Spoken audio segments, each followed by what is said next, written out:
ஒரு ஊர்ல ஒரு பெரியவர் இருந்தார். ஒரு நாள் அவரை தேடி ஒருத்தர் வந்தார். ஐயா, நான் கடவுளை பரிபூர்ணமா நம்புறேன் அப்படின்னார். சரி, அந்த நம்பிக்கை உனக்கு எப்படி வந்ததுன்னு கேட்டார் இவர். அவர் சொல்ல ஆரம்பிச்சார். ஐயா, எனக்கு கல்யாணம் ஆகி 10 வருஷம் ஆச்சு. ஆனாலும் குழந்தை பாக்கியம் இல்லை. அதுக்கு என்ன காரணமா இருக்கும்னு நான் யோசனை பண்ணிட்டு இருந்தப்போ நண்பர் ஒருத்தர் ஒரு ஆலோசனை சொன்னார். உனக்கு மதப்பற்று இல்லை, எந்த கடவுளையுமே நம்ப மாட்டேங்கிற, அதுதான் காரணம். கடவுளை நம்பு, உனக்கு குழந்தை பாக்கியம் கிடைக்கும் அப்படின்னார். அவர் அப்படி சொன்னாரே தவிர எனக்கு சந்தேகம்தான். இருந்தாலும் அவர் சொன்னபடியும் நடந்துதான் பார்ப்போமே அப்படின்னு முடிவு பண்ணேன். கடவுளை நம்ப ஆரம்பிச்சேன். அந்த வருஷமே அழகான ஆண் குழந்தை பிறந்தது. எல்லாம் இறைவன் அருள் அப்படின்னார். இவர் இப்படி சொன்னதை கேட்டதும் அந்த பெரியவர் சொன்னார், நீ சொல்றதெல்லாம் சரிதான். இருந்தாலும் இந்த காலத்துல எந்த ஒரு காரியமா இருந்தாலும் அதை சோதனை செஞ்சு பார்த்துட்டு தான் ஒரு முடிவுக்கு வந்து சேர முடியும். அறிவுபூர்வமான முடிவு அதுவாக தான் இருக்கும். அறிவியல் சோதனைகள் அப்படித்தான். ஒரு குறிப்பிட்ட விஷயத்தை பத்தி எத்தனை தடவை சோதனை பண்ணாலும் ஒரே முடிவு தான் கிடைக்கணும். அதுதான் சரியா இருக்கும். அதனால இப்ப மறுபடியும் ஒரு சோதனைன்னார். என்ன செய்யணும் அப்படின்னு கேட்டார் இவர். கடவுள்கிட்ட ஒரு பெண் குழந்தை வேணும்னு கேளு. முதல்ல ஆண் குழந்தைய கொடுத்தது மாதிரியே இப்போ ஒரு பெண் குழந்தையையும் கொடுக்கறாரா பார்க்கலாம் அப்படின்னார். சரின்னு சொல்லி இவர் அதே மாதிரி முயற்சி பண்ணினார். அதுக்கப்புறம் அவர் இந்த பெரியவர்கிட்ட வரவே இல்லை. கொஞ்ச காலம் கழிச்சு இவரே அவரை தேடிட்டு போய் கதவை தட்டினார். அவர் கதவை திறந்தார். என்ன ஆச்சு, கடவுள் கண் திறந்தாரா அப்படின்னு கேட்டார். அவரு, அந்த சமாச்சாரம்லாம் நமக்கு வேணாம் சார். முதல் தடவை அது ஏதோ தற்செயலா ஏற்பட்ட ஒரு சாதகம். இப்போ நீங்க 2வது தடவை சொன்ன பிறகு தினமும் கடவுளை வேண்டிக்கிட்டு தான் இருக்கிறேன், ஒன்றும் நடக்கல அப்படின்னார் ரொம்ப விரக்தியா. ஒரே ஒரு தோல்வியில உங்க நம்பிக்கையெல்லாம் பறந்து போயிடுது பாத்தீங்களா அப்படின்னார் அந்த பெரியவர். எல்லாம் நல்ல விதமா நடக்கிற வரைக்கும் நம்பிக்கை, எதிர்பார்த்தது தோல்வியில முடிஞ்சுட்டுதுன்னா அவநம்பிக்கை. மற்றவர்கள் பேர்ல வைக்கிற நம்பிக்கை எந்த நேரத்திலையும் விவகாரமாகி விடக்கூடிய சாத்தியம் உண்டு. நாம நம்பிக்கை வைக்க வேண்டியது நம்ம கிட்ட தான். நமக்குள்ள இருக்கிறார் கடவுள். எனவே நம்ம பேர்ல நாம வைக்கிற நம்பிக்கை தான் உண்மையான கடவுள் பக்தி. நிபந்தனையற்ற நம்பிக்கையா அது இருக்கணும். எல்லாம் நல்லபடியா நடந்துகிட்டு இருந்தா எந்த முட்டாளுக்கும் நம்பிக்கை வரத்தான் செய்யும் அப்படிங்கிறது ஒரு பெரியவர் கருத்து.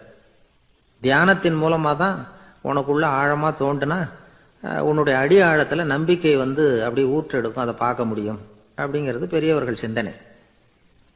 ஒரு குழந்தை அப்பாவை பார்த்து என்னப்பா பண்றேன்னு கேட்டுதான். பிரார்த்தனை பண்ணிட்டு இருக்கிறேன்னாராம் அப்பா. பிரார்த்தனை பண்ணுனா என்ன கிடைக்கும் அப்படின்னு கேட்டுதான் குழந்தை. எல்லாம் கிடைக்கும் அப்படின்னாராம் அப்பா. நீ வச்சிருக்கிறிய பேனா அது கூட கிடைக்குமான்னு கேட்டுதான் குழந்தை. கிடைக்குமேன்னு இருக்கார். அப்படின்னா அந்த பேனாவை என்கிட்ட கொடுத்துரு, நீ பிரார்த்தனை பண்ணி வேற பேனா வாங்கிக்கோ அப்படின்னு தான் அந்த குழந்தை. ஒரு நல்ல நகைச்சுவை எப்படி இருக்கணும், இதுக்கு ஒவ்வொருத்தர் ஒவ்வொரு மாதிரியான விளக்கத்தை கொடுத்துருக்குறாங்க. ஆனா கலைவாணர் NS கிருஷ்ணன் கொடுக்கிற விளக்கம் என்ன தெரியுமா? நகைச்சுவைங்கிறது அடுத்தவங்களுக்கு துன்பம் கொடுக்காம இருக்கணும், அடுத்தவங்க மனசை புண்படுத்தக்கூடாது, அதுதான் சிறந்த நகைச்சுவை அப்படிங்கிறார். அதுக்கு அவர் உதாரணமும் கொடுக்கிறார். ஒரு ஏரி ஓரமா 2 பசங்க நடந்து போயிட்டு இருக்கிறாங்க. அதுல ஒருத்தன் பணக்கார வீட்டு பையன், இன்னொருத்தன் ஏழை. இவங்க 2 பேரும் போயிட்டு இருக்கிறாங்க. வழியில ஒரு இடத்துல ஒரு ஜோடி செருப்பு இவங்க கண்ணுல படுது. ஒரு விவசாயி அந்த செருப்பை அங்க விட்டுட்டு பக்கத்துல இருந்த ஏரியில கை காலை கழுவிட்டு இருக்கிறார். உடனே அந்த பணக்கார பையனுக்கு ஒரு ஐடியா. அவன் சொன்னானா, டேய், இப்போ ஒரு வேடிக்கை செய்யலாம். அந்த செருப்பு 2ஐயும் தூக்கி எட்டத்துல வீசி எரிஞ்சிருவோம். அந்த ஆள் பார்த்துட்டு செருப்பை தேடி அல்லாடுவான், அங்கேயும் இங்கேயும் ஓடுவான், திரு திருன்னு முழிப்பான். அதை பார்த்து நாம ரசிக்கலாம், நல்ல தமாஷா இருக்கும் அப்படின்னு இருக்கான். இப்படி சொல்லிவிட்டு அந்த செருப்புகளை தூக்கத்துக்கு போனானா. கொஞ்சம் பொறு அப்படின்னானா அந்த ஏழை பையன். ஏன்னு கேட்டிருக்கான் அவன். இப்போ அந்த ஏழை பையன் சொன்னானா, நீ சொல்றது ஒன்றும் வேடிக்கை கிடையாது. உன்னோட செருப்பு தொலைஞ்சா உன் அப்பா உடனே உனக்கு வேற செருப்பு வாங்கி கொடுத்துருவார். ஆனா அந்த ஆளுக்கு இந்த செருப்பு தொலைஞ்சதுன்னா வேற புதுசா வாங்கறதுக்கு வாயையும் வயத்தையும் கட்டி பணத்தை சேர்க்க வேண்டியிருக்கும். அதனால நான் ஒரு வேடிக்கை சொல்றேன், அது மாதிரி செய், அது இன்னமும் தமாஷா இருக்கும் அப்படின்னானா. எப்படி அது சொல்லுன்னு இருக்கான் அவன். செருப்பு 2ம் அது இருக்கிற இடத்துலயே இருக்கட்டும். உன் சட்ட பையிலிருந்து ஒரே ஒரு ரூபாய் நாணயத்தை எடு. அதை அந்த செருப்பு மேல அதோட குதிகால் பகுதியில வச்சுட்டு நாம 2 பேரும் அந்த மரத்துக்கு பின்னாடி ஓடி போய் மறைஞ்சு நின்னுக்குவோம், அப்புறம் பாரு வேடிக்கை அப்படின்னா. அதே மாதிரி 1 ரூபா காசு செருப்பு மேல வச்சுட்டு இவங்க 2 பேரும் மறைஞ்சு நின்றுக்கிட்டாங்க. கொஞ்ச நேரத்தில் அந்த விவசாயி வந்தார். காலில் உள்ள மண்ணை தட்டிவிட்டு செருப்பை மாட்டுறதுக்காக போனார். அங்க இருந்த காசு கண்ணில் போட்டுட்டுது. அவருக்கு ஆச்சரியமா போச்சு. அதை கையில் எடுத்து பார்க்கிறார். 4 பக்கமும் திரும்பி திரும்பி பார்க்கிறார், யார் இதை வச்சிருப்பான்னு. கடைசியில் ஆகாயத்தை பார்க்கிறார். ஆண்டவா, இது உன்னோட கருணை தான். நீ தான் யாரோ புண்ணியவான் மனசுல தர்மம் பண்ற எண்ணத்தை உண்டாக்கி இருக்கிற. அந்த புண்ணியவான் நல்லா இருக்கணும் அப்படின்னு வாழ்த்தி அந்த காசை கண்ணில் ஒத்திக்கிட்டாராம். மறைஞ்சிருந்து பார்த்துக்கிட்டு இருந்த ஏழை பையன் இப்படி சொன்னான், பாத்தியா, உன்னை புண்ணியவான்னு வாழ்த்திக்கிட்டு போறார் அந்த ஆள். அவருக்கும் சந்தோஷம், அதை பார்த்து நமக்கும் சந்தோஷம். உனக்கு 1 ரூபாங்கிறது ஒரு பெரிய விஷயம் இல்லை, ஆனா அதனால நமக்கு கிடைச்சிருக்கிற மகிழ்ச்சி ரொம்ப உயர்வானது அப்படின்னு நானா. வேடிக்கையும் கிண்டலும் இது மாதிரி அடுத்தவங்களுக்கு இடைஞ்சலா இல்லாம இருக்கணும் அப்படிங்கிறார் கலைவாணர். ஆனா பாருங்க, அவருக்கே இடைஞ்சலா வர்ற விஷயங்களை கூட அவர் வேடிக்கையா தான் எடுத்துக்கிட்டாராம். ஒரு தடவை ஒருத்தர் கலைவாணர்கிட்ட வந்து, ஐயா, என் குழந்தை செத்து போச்சு அப்படின்னு சொல்லி அழுதாராம். உடனே இவர் அவருக்கு 100 ரூபா பணத்தை கொடுத்து, இந்தாங்க அடக்கம் செய்யுங்க அப்படின்னு சொல்லி அனுப்பி வச்சாராம். 1 வருஷம் கழிச்சு மறுபடியும் அதே ஆள் வந்திருக்கார்.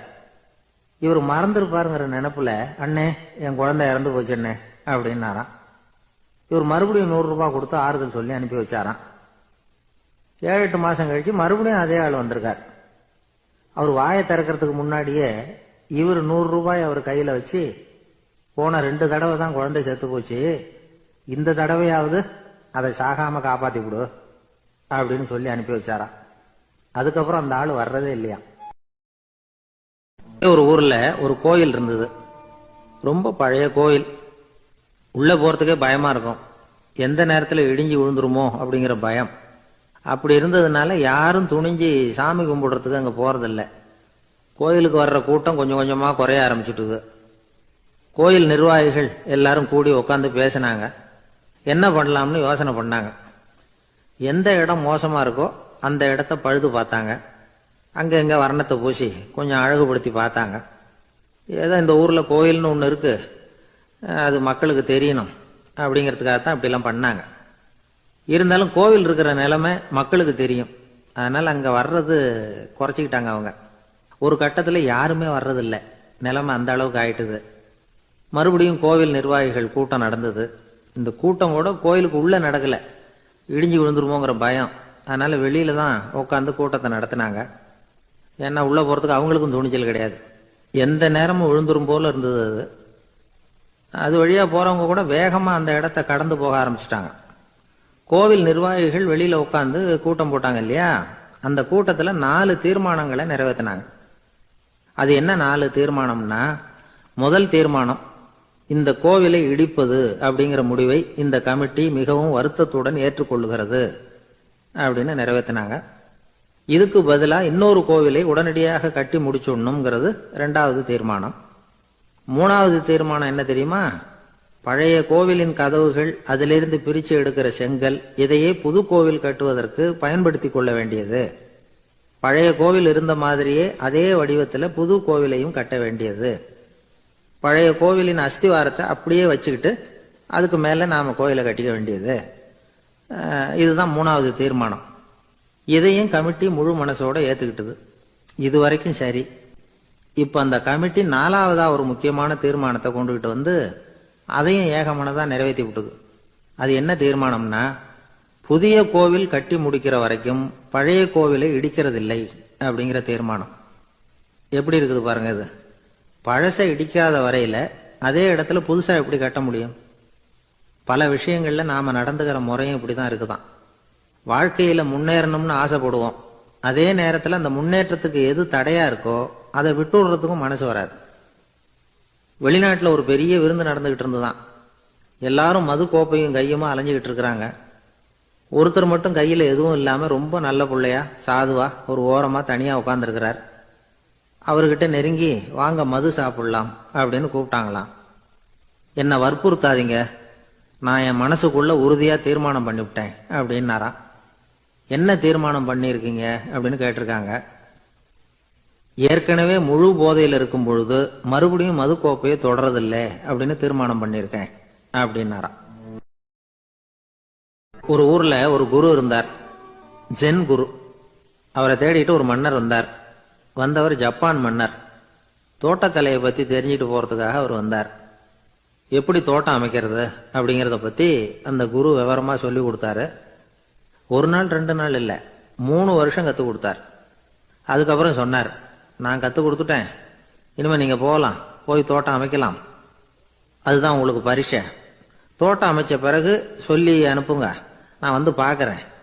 நீங்கள் இங்கே என்னவெல்லாம் கற்றுக்கிட்டீங்களோ அதையெல்லாம் அங்கே செயல்முறையில் செஞ்சு காட்டுங்க அப்படின்னு சொல்லி அனுப்பி வச்சார். மன்னர் போனார். அரண்மனைக்கு பக்கத்திலேயே ஒரு பெரிய தோட்டத்தை உண்டு பண்ணினார். அழகான மரங்களையும் செடிகளையும் உருவாக்கினார்.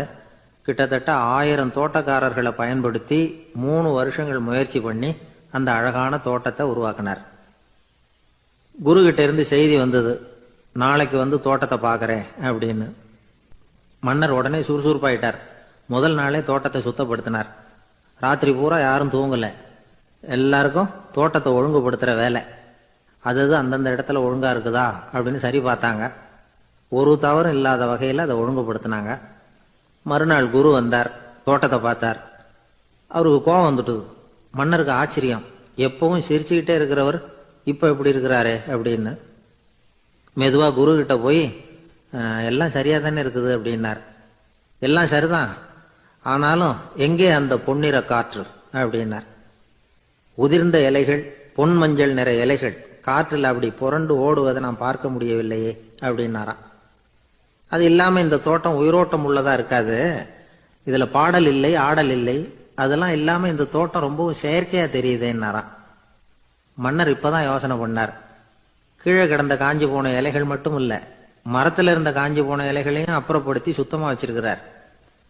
இறப்பும் வாழ்க்கையினுடைய ஒரு பகுதி தான். மரணம்ங்கிறது வாழ்க்கைக்கு எதிரானது அல்ல, அதை நிரப்பும் ஒரு பகுதி தான் அது. மரணம் இல்லையில் வாழ்க்கையே இல்லை அப்படிங்கிறது பெரியவங்க கருத்து. இப்ப அந்த தோட்டம் அழகா தான் இருக்குது, இருந்தாலும் அது ஒரு ஓவியம் மாதிரி உயிர் இல்லாமல் இருக்கு. குரு ஒரு வாளியை கையில எடுத்துக்கிட்டார். தோட்டத்தை விட்டு வெளியில போனார். ஏற்கனவே வீசி எறிந்த அந்த சருகுகளை எல்லாம் அள்ளி கொண்டுகிட்டு வந்தார். உள்ள எல்லா இடங்கள்லயும் அதை வீசினார். உடனே காத்து அந்த காய்ந்த சருகுகளையும் பழுத்த இலைகளையும் அசைக்க ஆரம்பிச்சுட்டுது. இப்போ அங்க சலசல சத்தம், சங்கீதம், இலைகளின் நடனம், ஓவியம் மாதிரி இருந்த அந்த தோட்டத்துக்கு இப்போ உயிர் வந்துட்டுது. இதுதான் அந்த பொன்னான காற்று அப்படின்னாராம் குரு. மன்னருக்கு புரிஞ்சுது. மிகப்பெரிய ஜென் கேள்வி ஒன்று உண்டு. உம்மான் அப்படிங்கிற ஒரு பெரிய குருவை பார்த்து துறவி ஒருத்தர் கேட்டாராம், இலைகள் எல்லாம் கீழே விழுந்து மரங்கள் மொட்டையாக இருக்கும் பொழுது என்ன நடக்கும்? இதுதான் கேள்வி. இதுக்கு உம்மான் சொன்ன பதில் பொன்னான காற்று, தி கோல்டன் விண்ட் அப்படின்னாராம். இதுக்கு என்ன விளக்கம்னா, உன்னுடைய எண்ணங்கள் எல்லாம் உன்னுடைய மனசிலிருந்து கீழே விழுந்து உனது உள்ளுணர்வானது மொட்டையாக நிற்கும் நிலைதான் அது. உனது வேர்களின் அருகில் காற்று வீசுகிறது. எல்லா எண்ணங்களும் உன்னிலிருந்து வெகு தூரத்துக்கு புரண்டு கொண்டே சென்று விடுகிறது. நீ அவற்றை கடந்து விட்டால் நீ அவைகளுக்கெல்லாம் மேலெழுந்து கீழே பார்ப்பவனைப் போல நிற்க ஆரம்பித்து விடுவாய். அதுதான் தியானம் என்பது அப்படின்னு சொல்றாங்க. தியானம்ங்கிறது எண்ணத்துக்கு எதிரானது இல்லை.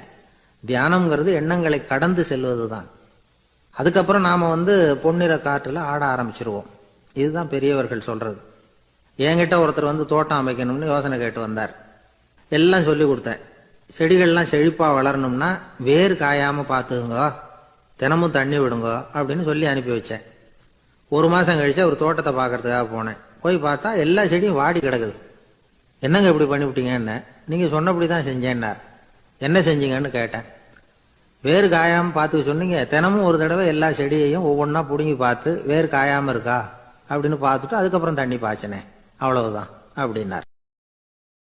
ஒரு வயசான பாட்டியின் தாத்தாவும் ஒரு பூங்காவில் உட்காந்து பேசிக்கிட்டு இருக்கிறாங்க. அவங்களுக்கு கல்யாணம் ஆகி 53 வருஷம் ஆச்சு. பிள்ளைங்கள்லாம் படிச்சு பெரிய பெரிய வேலையில் இருக்கிறாங்க. பேரன் பேத்திகளும் நல்ல நிலைமையில இருக்கிறாங்க. இந்த தாத்தாவும் பாட்டியும் சிரிச்சு பேசிக்கிட்டு இருந்ததை ஒரு பெரியவர் பார்த்தார். அவருக்கு ஆச்சரியமா இருந்தது.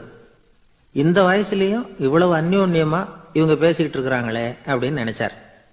சரி, நேரிலேயே கேட்டுருவோமே அப்படின்னு நினைச்சுக்கிட்டு கிட்ட போனார். உங்க மன வாழ்க்கையின் வெற்றிக்கான ரகசியம் என்ன அப்படின்னு கேட்டார். இதை கேட்டதும் அந்த தாத்தா சிரிச்சுக்கிட்டே பாட்டியை பார்த்தாராம். அதுக்கப்புறம் சொன்னாராம், நான் இந்த அம்மாவை கல்யாணம் பண்ணிட்டதுக்கும் எங்களுடைய இல்வாழ்க்கை இவ்வளவு நாளா பலம் குறையாம மகிழ்ச்சியா இருக்கிறதுக்கும் காரணம் ஒண்ணுதான்.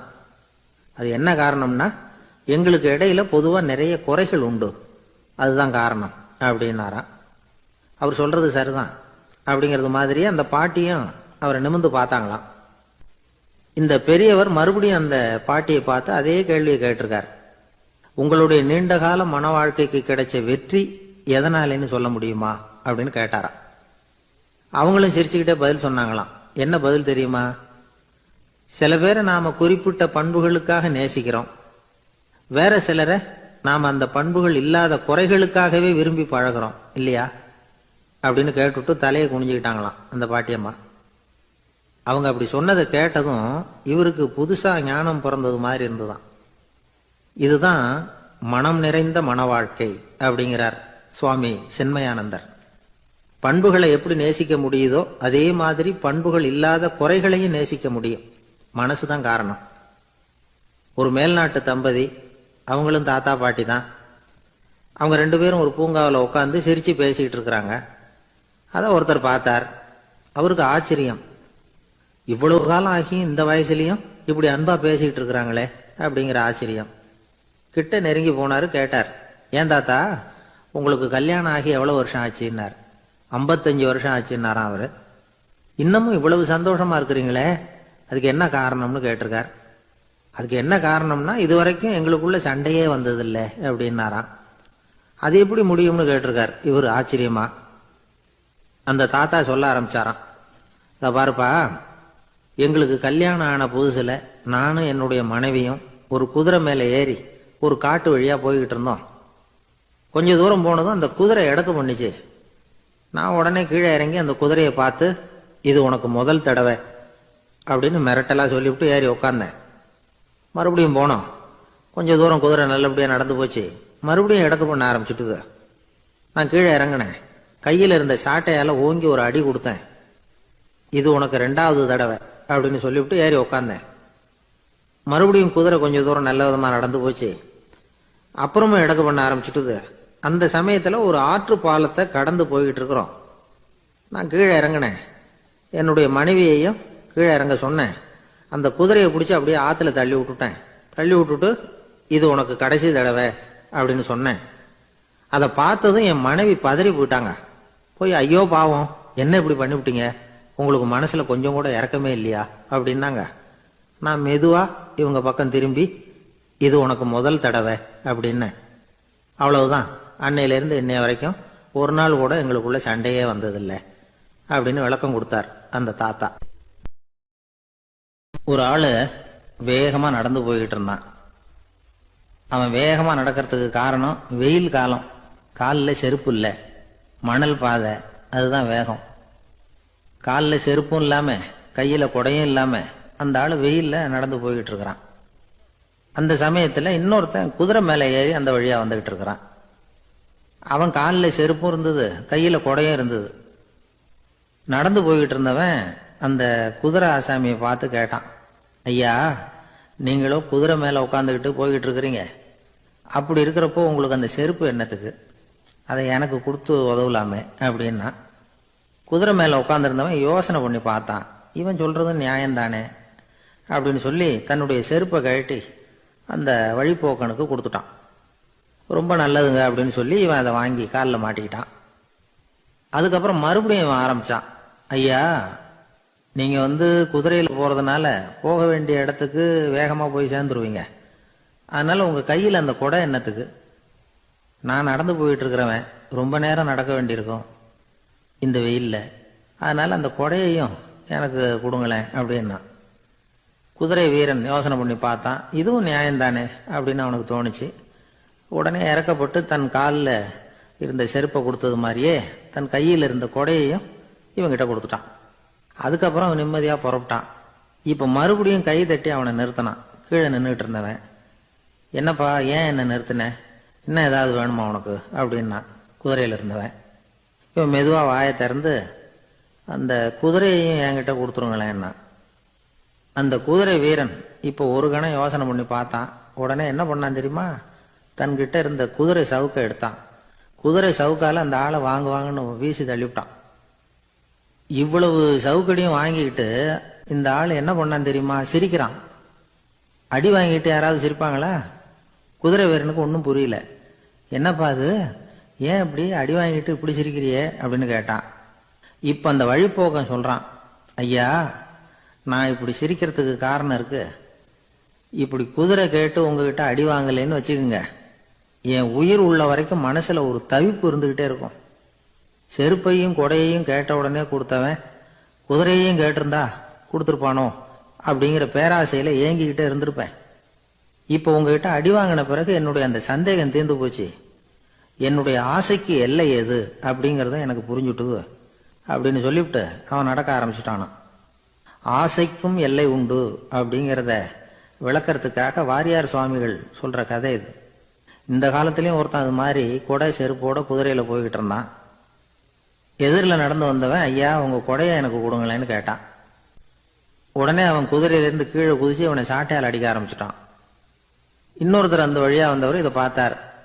ஏன்பா அவன் கேட்டான், உன்னால முடியலன்னா இல்லைன்னு சொல்லிட வேண்டியது தானே, அதுக்காக ஏன் இப்படி அவனை போட்டு அடிக்கிறேன்னு கேட்டார்.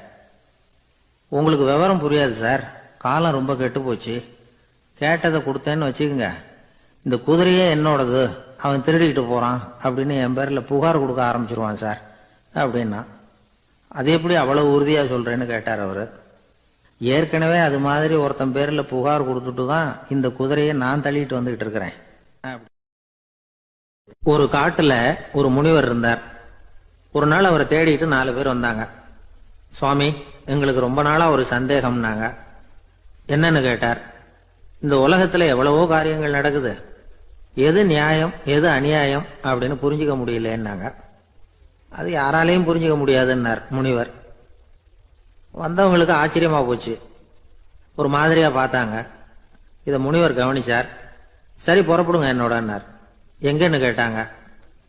இப்போ உங்க 4 பேரையும் ஒரு புஷ்பக விமானத்துல அழைச்சிட்டு போறேன். இந்த உலகத்துல சர்வசாதாரணமா நடக்கக்கூடிய ஒரு காட்சியை உங்களுக்கு காட்ட போறேன். நீங்க பார்க்க போற அந்த காட்சி நியாயமா அநியாயமா அப்படிங்கறத என்கிட்ட சொல்லணும். நீங்க சரியான பதில் சொன்னா புஷ்பக விமானத்துல தொடர்ந்து பிரயாணம் பண்ணலாம். தவறான பதில் சொன்னா இந்த புஷ்பக விமானம் உங்களை கீழே தள்ளி விட்டுரும் அப்படின்னார். 4 பேருக்கும் பயம்தான், இருந்தாலும் முனிவர் கூப்பிடுறாரு அப்படின்னு சொல்லி புறப்பட்டாங்க. அவங்க எல்லாரும் புறப்பட்டு ஒரு காட்டு வழியா போய்கிட்டு இருக்கிறாங்க புஷ்பக விமானத்துல. அங்க நடக்கிற ஒரு காட்சியை காட்டுறார் முனிவர். அதோ அங்க பாருங்கன்னார். அந்த விமானத்துல இருந்தபடியே எல்லாரும் கீழே குனிஞ்சு பாக்குறாங்க. அங்க ஒரு தாய் புலி அப்பதான் குட்டி போட்டிருக்கு. குட்டிகளை ஈன்ற உடனே பசிக்கு இறை தேடி அந்த பக்கமா வருது. அதே நேரம் ஒரு தாய் மான், அதுவும் அப்பதான் குட்டி போட்டிருக்கு. அதுவும் இதே மாதிரி குட்டிகளை ஈன்ற உடனே பசிக்கு இறை தேடி அந்த பக்கமா வருது. இப்ப அந்த புலி அந்த மானை அடிச்சு போட்டுடுது. அதுவும் சாப்பிடுது, குட்டிகளுக்கும் கொடுக்குது. இப்போ அந்த புலிக்குட்டிகள் முகத்துல மகிழ்ச்சி, தாயை இழந்த அந்த மான் குட்டிகள் முகத்துல துக்கம். இப்போ அந்த முனிவர் 4 பேர்கிட்டையும் கேட்கிறார், நீங்க இங்க பாத்தீங்களே, இதுல எது நியாயம் எது அநியாயம்? ஒவ்வொருத்தரா சொல்லுங்க. உங்க பதில் சரியில்லைன்னா இந்த விமானம் உங்களை கீழே தள்ளி விட்டுரும், சொல்லுங்க பார்க்கலாம்னார். முதல்ல ஒருத்தன் சொன்னான், அந்த புலி செஞ்சது சரிதாங்க, அது பசிக்கு அதுதான் ஆகாரம், தன்னுடைய பசிக்கு தானே இறை தேடிக்கிட்டது, அதுல என்ன தப்பு, அவ்வளவுதான், அதனால புலி செஞ்சது நியாயம்தான் அப்படின்னா. அவ்வளவுதான், அந்த விமானம் அவனை அப்படியே கீழே தள்ளி விட்டுட்டுது. அதனால அவன் கொடுத்த பதில் சரியில்லை அப்படிங்கிறது புரிஞ்சு போச்சு. இப்ப 2வது ஆள் சொன்னான், புலி செஞ்சது பாவம், அந்த தாய்மான் என்ன தப்பு பண்ணிச்சு, இப்ப அந்த குட்டிகளுக்கு யாரு ஆதரவு, அதனால புலி செஞ்சது அநியாயம் அப்படின்னா. அவ்வளவுதான், அவனையும் கீழே தள்ளி விட்டுடுது அந்த விமானம். இந்த பதிலும் சரியில்லை அப்படின்னு ஆயிட்டுது. இப்போ 3வது ஆள் வந்தான். முதல்ல 2 பேர் கீழே விழுந்ததை பார்த்துக்கிட்டு இருந்தான். அதனால அவன் சொன்னான், ரெண்டுமே நியாயம்தாங்க, புலி இறை தேடினதும் இயற்கை, அதுக்கு மான் இறையானதும் இயற்கை, அதனால இதுல ஒன்றும் தப்பு இல்லைன்னா. அவ்வளவுதான், அவனையும் அந்த விமானம் கீழே பிடிச்சி தள்ளி விட்டுது. இப்ப 4வது ஆள் வந்தான். முனிவர் கேட்டார், நீயாவது சொல்லுப்பா, இந்த செயல்ல எது நியாயம்னார். அவன் தெளிவா பதில் சொன்னான். அதாவது என்ன சொன்னான்னா, எனக்கு தெரியல அப்படின்னா. அவனை விமானம் கீழே தள்ளல, சௌரியமாக அழைச்சிட்டு போட்டுது. இவனும் பிரயாணம் சௌக்கியமாக பண்ணானான். ஆக இதுதான் சரியான பதில்ங்கிறத முனிவர் உணர்த்தினார். இந்த கதையிலிருந்து நாம புரிஞ்சுக்க வேண்டியது என்னன்னா, இந்த உலகத்துல எவ்வளவோ காரியங்கள் நடக்குது. அதெல்லாம் ஏன் அப்படி நடக்குதுங்கிறதுக்கு எப்பேற்பட்ட பண்டிதராலும் பதில் சொல்ல முடியாது. தெரியாததை தெரியாதுன்னு ஒத்துக்கிட்டா வாழ்க்கை பிரயாணம் சுகமா இருக்கும். அதனால தேவையில்லாத விஷயங்களை புரிஞ்சுக்கிறதுக்கு நேரத்தை செலவு பண்ணிட்டு இருக்கக்கூடாது. வாழ்க்கையை குழப்பிக்க கூடாது. வாழ்க்கைக்கு தேவையானது என்னவோ அதை மட்டும் புரிஞ்சுக்கிட்டா போதும். இந்த காலத்து ஆள் ஒருத்தன் ஒரு பெரியவரை தேடி வந்தான். ஐயா, ஒரு சந்தேகம்னா. என்ன உன்னுடைய சந்தேகம்னார். பகுத்தறிவுன்னா என்ன, விதின்னா என்ன அப்படின்னு கேட்டான். இதுக்கு அவரு, இப்போ உன்னுடைய வலது கால தூக்குன்னார். தூக்கினான். சரி, இப்போ உன்னுடைய வலது கால கீழே இறக்காம உன்னுடைய இடது காலையும் தூக்குன்னார். தூக்கினான். பொத்துன்னு கீழே விழுந்துட்டான். பெரியவர் சொன்னார், உன்னால ஒரு காலை தூக்க முடிஞ்சுது, அதுதான் பகுத்தறிவு. 2 கால்களையும் ஒரே சமயத்துல தூக்குனா அடிபடும், அப்படிங்கிறது தான் விதி அப்படின்னு விளக்கம் கொடுத்தார். இவன் தன்னுடைய விதியை நொந்துகிட்டே இடுப்பை பிடிச்சிக்கிட்டு அங்கிருந்து நடந்து போயிட்டானான். நாட்டுல நல்லவங்க ஒருத்தர் 2 பேர் இருக்கிறதுனால தாங்க மழையே பெய்யுது அப்படின்னு சொல்றது உண்டு. நல்லார் ஒருவர் உளரேல் அவர் பொருட்டு எல்லாருக்கும் பெய்யும் மழை. சில சமயம் ரொம்ப பேர் திடீர்னு நல்லவங்களா ஆயிடுவாங்க போல இருக்கு. அதனால தான் விடாம பேய் மழையா கொட்டி தீர்த்துடுது. எல்லாரும் நல்லவங்களாயிட்டா உலகமே தாங்காது போல இருக்க. அப்பப்ப ஒருத்தர் 2 பேர் நல்லவங்களாகணும். அப்பதான் சீரா மழை பெய்யும். மாசத்துக்கு 3 பேர் நல்லவங்களானா மாதம் மும்மாரி பொழியும். இதெல்லாம் வேடிக்கை பேச்சு. இப்போ இதெல்லாம் ஒரு பக்கம் இருக்கட்டும். இப்போ விஷயத்துக்கு வருவோம். ஒரு கும்பல்ல நல்லவன் யாரு அப்படிங்கிறத எப்படி கண்டுபிடிக்கிறது? இதுக்கு ஒரு வேடிக்கை கதை உண்டு. என்னுடைய நண்பர் ஒருத்தருக்கு அவங்க பாட்டியம்மா சொன்ன கதையா அது. அது என்ன கதைன்னா, ஒரு ஊர்ல ஒரு சமயம் பலமான மழை பெய்ய ஆரம்பிச்சுட்டு தான். இடி மின்னல் ரொம்ப கடுமையா இருந்திருக்குது. ஆரம்பிச்ச மழை வர வர கடுமையா ஆகிட்டு இருக்குதே தவிர நிக்கிற பாடா தெரியல. ஊர் ஜனங்கள்லாம் பார்த்தாங்க. இதுக்கு மேலேயும் வீட்டு உள்ள இருந்தா ஆபத்துங்கிறத புரிஞ்சுக்கிட்டாங்க. ஏன்னா வீடெல்லாம் இடிஞ்சி விழுந்துருமோங்கிற பயம். உடனே எல்லாரும் புறப்பட்டு ஊருக்கு பொதுவா இருந்த ஒரு மண்டபத்துல போய் தங்கிக்கிட்டாங்க. மின்னல் கடுமையா இருந்தது. இடி எந்த நேரத்திலையும் விழலாம்ங்கிற நிலைமை. எப்போ விழலாம்னு பார்த்துக்கிட்டு இருக்குது. அந்த மண்டபத்தில் இருந்த ஜனங்கள் மனசுக்குள்ள ஒரு பயம். நம்ம கூட்டத்தில் யாராவது ஒரு கெட்டவன் பாவம் பண்ணவன் இருந்தா கூட இடி இந்த மண்டபத்தில் விழுந்துரும், அது எல்லாருக்கும் ஆபத்து அப்படின்னு நினைச்சாங்க. சரி, இதுக்கு என்ன பண்ணலாம் அப்படின்னு யோசனை பண்ணாங்க. அந்த கூட்டத்தில் ஒரு பெரியவர் இருந்தார். அவரு ஒரு யோசனை சொன்னார். இதோ பாருங்க, அதுக்கு ஒரு வழி இருக்கு. அதோ எதிர்த்தாப்புல கொஞ்சம் தூரத்துல ஒரு உயரமா மரம் ஒன்று இருக்கு பாருங்க. பொதுவா இடி சுலபமா விழறது அது மாதிரி உயரமான மரத்துல தான். நம்ம கூட்டத்தில் இருக்கிறவங்க எல்லாரும் ஒவ்வொருத்தரா போய் அந்த மரத்தை தொட்டு விட்டு திரும்பி வந்துடணும். நம்மள பாவம் பண்ணவன் யாரோ அவன் அந்த மரத்தை தொடுற சமயத்துல இடி விழுந்துரும். அவன் மட்டும் போயிடுவான். மண்டபத்தில் இருக்கிற நாமெல்லாம் பொழைச்சிக்கலாம் அப்படின்னு ஐடியா கொடுத்தாரு அந்த பெரியவர். இது நல்ல யோசனையா பட்டது. எல்லாரும் ஒத்துக்கிட்டாங்க. ஒவ்வொருத்தரா போய் அந்த மரத்தை தொட்டு விட்டு திரும்பி வந்தாங்க. இடி எதுவும் விழல. இன்னமும் பாவம் பண்ண ஆசாமி அதை போய் தொடல போல இருக்கு அப்படின்னு நினைச்சுக்கிட்டாங்க. ஒவ்வொருத்தரா போறாங்க. எல்லாரும் போய் தொட்டு விட்டு வந்தாச்சு. இன்னும் ஒரே ஒரு ஆசாமி தான் பாக்கி. கடைசியா இருந்த அந்த ஆள் பயந்துட்டான். இது வரைக்கும் இடி விழலைன்னா இப்ப என்ன அர்த்தம்? இப்ப நாம தான் பாக்கி, நாம தான் தப்பு பண்ண ஆள் போல இருக்கு அப்படின்னு நினைச்சுட்டான். அதனால துணிச்சலா போய் தொடுறதுக்கு பயந்தான். தயங்கிக்கிட்டே இருந்தான். இருந்தாலும் மற்றவங்க எல்லாம் சும்மா இருப்பாங்களா? கட்டாயப்படுத்தி கழுத்தை பிடிச்சி தள்ளாத குறையா அவனை தள்ளி விட்டாங்க. போய் தொட்டுட்டு வாடான்னு. அவன் நடுங்கிட்டே போய் அந்த மரத்தை தொட்டான். அதே வினாடி ஒரு பயங்கரமான மின்னல் இடி விழுந்துட்டுது. எங்க விழுந்தது தெரியுமா? அந்த ஆள் மேல இல்ல, மண்டபத்துல விழுந்தது. மண்டபத்துல இருந்தவங்க பூரா காலி. அந்த ஒரு ஆள் மட்டும் பொழைச்சிக்கிட்டான். இந்த ஒரு ஆளை காப்பாத்துறதுக்காக தான் இடி மண்டபத்துல விழாம இருந்திருக்குது. இதுதான் கதை. அதனால நல்லவங்க எப்படியும் தப்பிச்சுக்குவாங்க அப்படிங்கிறது ஒரு நீதி. ஒருத்தன் அப்படிதான் தெருவில் நடந்து போய்கிட்டு இருந்தான். ரொம்ப நல்லவன். எதிரில் ஒருத்தன் சைக்கிள்ல வந்துகிட்டு இருந்தான். அதுல மோதி இவன் கீழே விழுந்துட்டான். சைக்கிள்காரன் உடனே இறங்கி இவனை தூக்கி விட்டான். இவன் எழுந்திரிச்சு அவனை முறைச்சி பார்த்தான். அப்படி பார்க்காதீங்க சார், நீங்க ரொம்ப புண்ணியம் பண்ணியிருக்கீங்க, அதுதான் இப்போ சைக்கிள்ல மோதிக்கிட்டீங்க அப்படின்றான். என்ன அப்படி சொல்றேன் நான்? இவன் 10 நிமிஷத்துக்கு முன்னாடி நான் லாரி ஓட்டிட்டு வந்தேன், அப்போ நீங்க எதிரில் வந்திருந்தீங்கன்னா என்ன ஆயிருக்கும் அப்படின்னானா அவன். எனக்கு தெரிஞ்ச ஒருத்தர் இருக்கார். அவரு ஒரு பெரிய காவல்துறை அதிகாரி. ரொம்ப கண்டிப்பானவர். அவரை கண்டாவே எல்லாரும் பயப்படுவாங்க. அப்படிப்பட்டவர் வீட்டுக்கு போனா அப்படியே அடியோட மாறிடுவார். அங்க போய் பாத்தீங்கன்னா குழந்தைகளோட குழந்தையா அவர் விளையாடிட்டு இருப்பார். அலுவலக சமயத்துல பாத்தீங்கன்னா குதிரை முதுகுல அவர் உட்கார்ந்துருப்பார். வீட்டுல பாத்தீங்கன்னா அவர் முதுகுல குழந்தை உட்காந்துருக்கும். அவரு குதிரை மாதிரி போயிட்டு இருப்பார். இது எப்படிங்க முடியுது உங்களால அப்படின்னு கேட்டாங்க. அது ஒண்ணுமில்ல, இங்க வீட்டுக்கு வந்த உடனே என்னோட மனசை தனியா எடுத்து வச்சிருவேன் அப்படின்னார். அது என்னங்க உங்க சட்டப்பையிலையா இருக்குது மனசு, அது தனியா எடுத்து வைக்கிறதுக்கு அப்படின்னு கேட்டாங்க. அப்படி இல்லைங்க, இது ஒரு பயிற்சி, மனப்பயிற்சி, அவ்வளவுதான் அப்படின்னார். இப்படி சமயம் பார்த்து மனசை தனியா வச்சுட தெரிஞ்சவங்க வாழ்க்கையில எப்பவும் உற்சாகமா இருப்பாங்க அப்படிங்கிறது பெரியவங்க கருத்து. ஒரு டாக்டர் ஆஸ்பத்திரியில் இருக்கிற வரைக்கும் டாக்டரா இருக்கலாம்.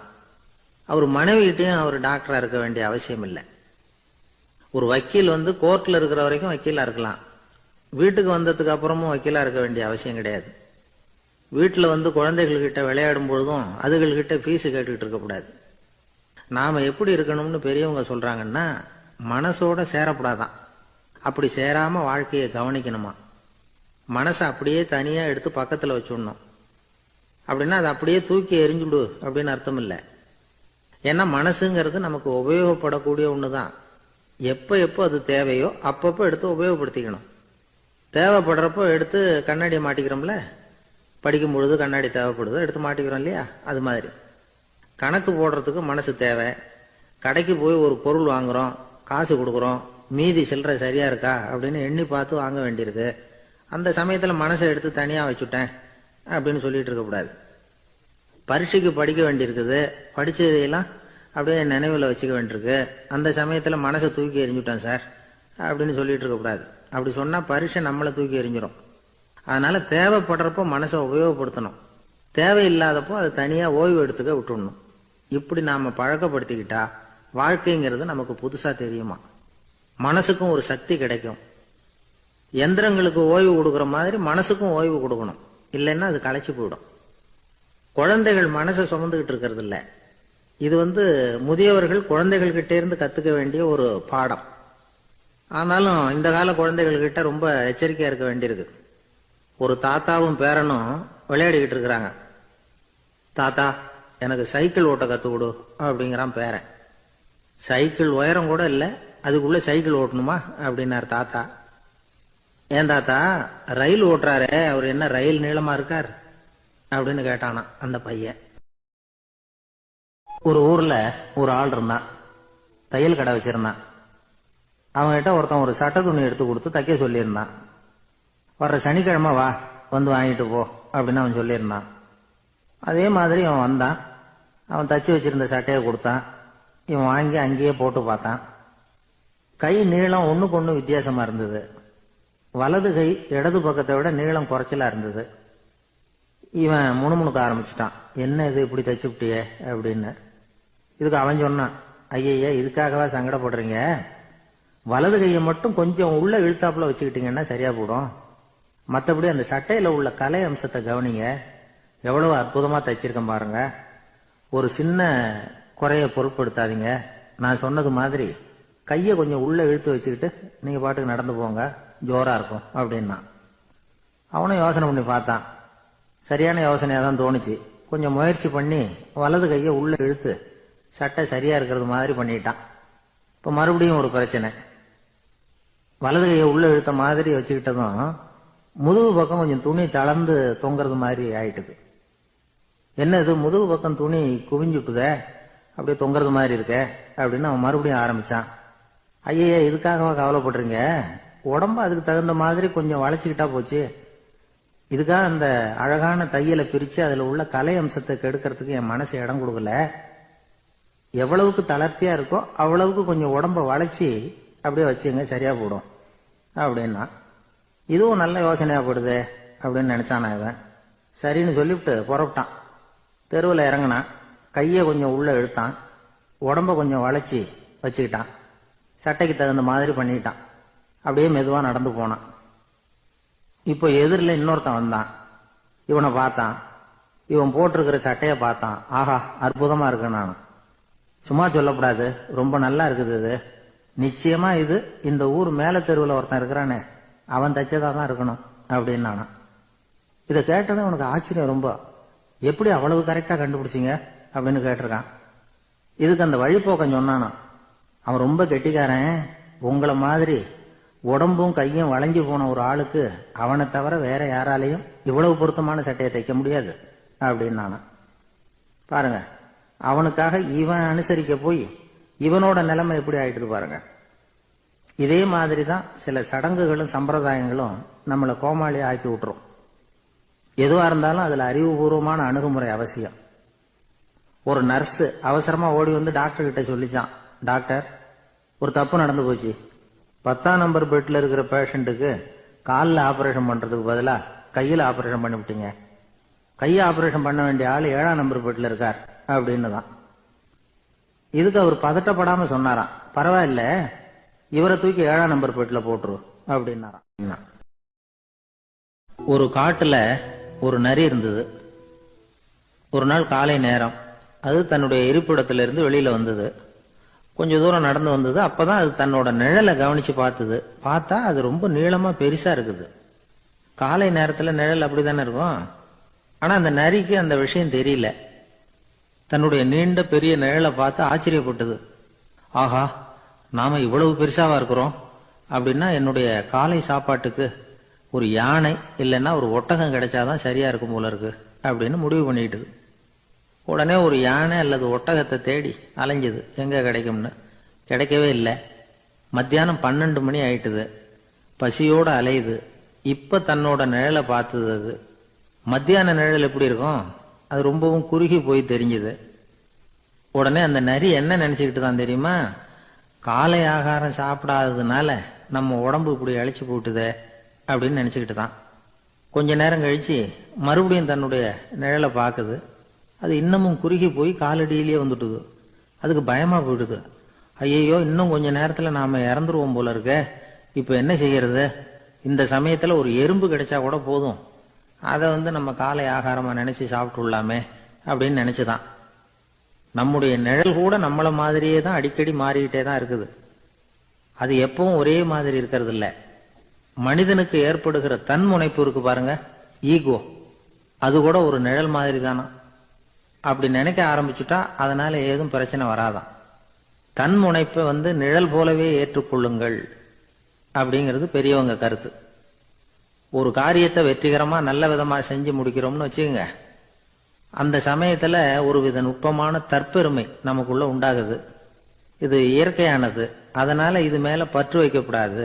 அப்படி வைக்க ஆரம்பிச்சுட்டா அந்த தற்பெருமை ஒரு நிரந்தர விருந்தாளியா நம்ம கிட்ட தங்கிக்கும். நம்ம நிழல் எப்படின்னு பாருங்க, நாம நடக்கும் பொழுது நம்ம பின்னாடியே வரும். தன்முனைப்பையும் அப்படியே நினைச்சுக்குங்க. நிழல் யாருக்கும் எந்த பிரச்சனையையும் உண்டாக்குறது இல்லை. ஆனா அந்த நிழலை கண்டே நாம பயப்பட ஆரம்பிச்சுட்டா நாம எதுலையும் வெற்றி காண முடியாது. நிழலோட சண்டை போடக்கூடாது. அது மாதிரி தன்முனைப்போடவும் நாம சண்டை போட வேண்டியதில்லை. இல்லாத ஒன்றோடு சண்டை போடுறது எப்படின்னா, அது இருட்டோட சண்டை போடுறது மாதிரி. நாம நிழல் கிடையாது, நம்ம கிட்ட இருக்கிற தன்முனைப்பு ஒரு நிழல். நம்ம நிழலையும் நமக்கு சமமா பாக்குறோம் பாருங்க, அங்கதான் சிக்கலே ஆரம்பம். இப்போ நாம நடந்து போய்கிட்டு இருக்கிறோம். நம்ம நிழல் தரையில விழுது. யாரோ ஒருத்தர் நம்ம நிழல் மேல காலை வச்சு நடந்து போறார். உடனே அவர்கிட்ட சண்டைக்கா போறோம், ஏண்டா என் நிழலை மிதிச்ச அப்படின்னு. நமக்கு தெரியும் அது நிழல் தாங்கிறது. அவர் உங்க மேல நடக்கல, உங்களுடைய நிழல் மேலதான் நடக்கிறார். அது மாதிரி உங்க தன்முனைப்பின் மேல யாராவது நடந்தா உங்களை அவமானப்படுத்துறதா நினைக்கிறீங்க. காரணம், நாமளும் நம்ம தன்முனைப்பும் ஒண்ணுங்கிற நினைப்பு தான் காரணம். மற்றபடி வேற ஒண்ணும் கிடையாது. நம்ம நிழல் மேல நடக்கிறவர் நம்மளை காயப்படுத்துறது இல்லை. தன்முனைப்பை வேண்டாத ஒன்னாவும் பார்க்க வேண்டியதில்லை. அது இயற்கை. நிழலை உங்க முன்னாடி வைக்க வேணாம், அது உங்க பின்னாடியே இருக்கட்டும். நிழலின் நிழலாகி விடாதீர்கள், நீங்கள் நீங்களாகவே இருங்கள். இதுதான் சான்றோர் சிந்தனை. ஒரு பேருந்துல ஒரே நெரிசல். ஒருத்தர் பக்கத்துல நின்றுகிட்டு இருந்தவர்கிட்ட ரொம்ப பணிவா விசாரிச்சார், ஏன் சார், நீங்க ஏதாவது பெரிய உத்தியோகத்துல இருக்கிறீங்களா அப்படின்னார். அப்படிலாம் ஒண்ணும் இல்லைங்கன்னார் அவரு. அப்படின்னா வேற ஏதாவது அரசியல்ல பெரிய பதவியில் இருக்கிறீங்களா அப்படின்னு கேட்டார். அதுவும் இல்லைங்கன்னார். சரி, பணமாவது அதிகமா வச்சிருக்கீங்களா அப்படின்னு கேட்டார். அப்படிலாம் ஒன்றும் கிடையாது சார்னார் அவரு. அப்புறம் எதுக்குடா என் காலை மிதிச்சுக்கிட்டு இருக்கிற, எடுறா காலை அப்படின்னாராம் இவர். ஒரு ரயில் வேகமா போயிட்டு இருக்கு. அது ஒரு ரயில்வே ஸ்டேஷன்ல கொஞ்ச நேரம் நின்னுது. அப்போ அதுல ஒரு ஆள் ஏறினார். தலையில ஒரு மூட்டையை வச்சிருந்தார். மூட்டையை தலையில சுமந்துகிட்டே உள்ள வந்தாரு. மூட்டையை தலையில சுமந்துகிட்டே ஒரு இடத்துல உட்கார்ந்தார். ரயில் மறுபடியும் புறப்பட்டது. இவர் தன் தலையில இருந்த மூட்டைய கீழே இறக்கி வைக்கணும்ல, வைக்கல, சுமந்துகிட்டே வர்றார். எதிரில் உட்கார்ந்துருந்தவர் கேட்டார், ஏங்க ஏன் இப்படியே உட்கார்ந்துருக்கிறீங்க தலையில மூட்டையை வச்சுக்கிட்டு, மூட்டையை கீழே இறக்கி வைக்கலாமே அப்படின்னார். வேணாங்க, பாவம், தலையில இருக்கிற மூட்டையை இறக்கி ரயில்ல வச்சா ரயிலுக்கு பாரம் அதிகமா இருக்கும் அப்படின்னார் அவரு. இப்படி ஒரு ஆளை பார்த்தா நமக்கு சிரிப்பு தான் வரும். ஏன்னா ரயில்ங்கிறது அந்த மூட்டையையும் சேர்த்து சுமந்துக்கிட்டு தான் போகுது. அவன் அந்த மூட்டையை தலையில வச்சிருந்தாலும் ஒண்ணுதான், தரையில வச்சிருந்தாலும் ஒண்ணுதான். அதனால ரயிலுக்கு எந்த மாற்றமும் ஏற்பட போறதில்ல. அதே மாதிரி தான் நம்ம மனமும். இதுவும் ஒரு தேவையில்லாத சுமை, அனாவசியமா சுமந்துகிட்டு இருக்கிறோம். இத கீழே இறக்கி வச்சுட்டா வாழ்க்கை பிரயாணம் சுகமா இருக்கும்.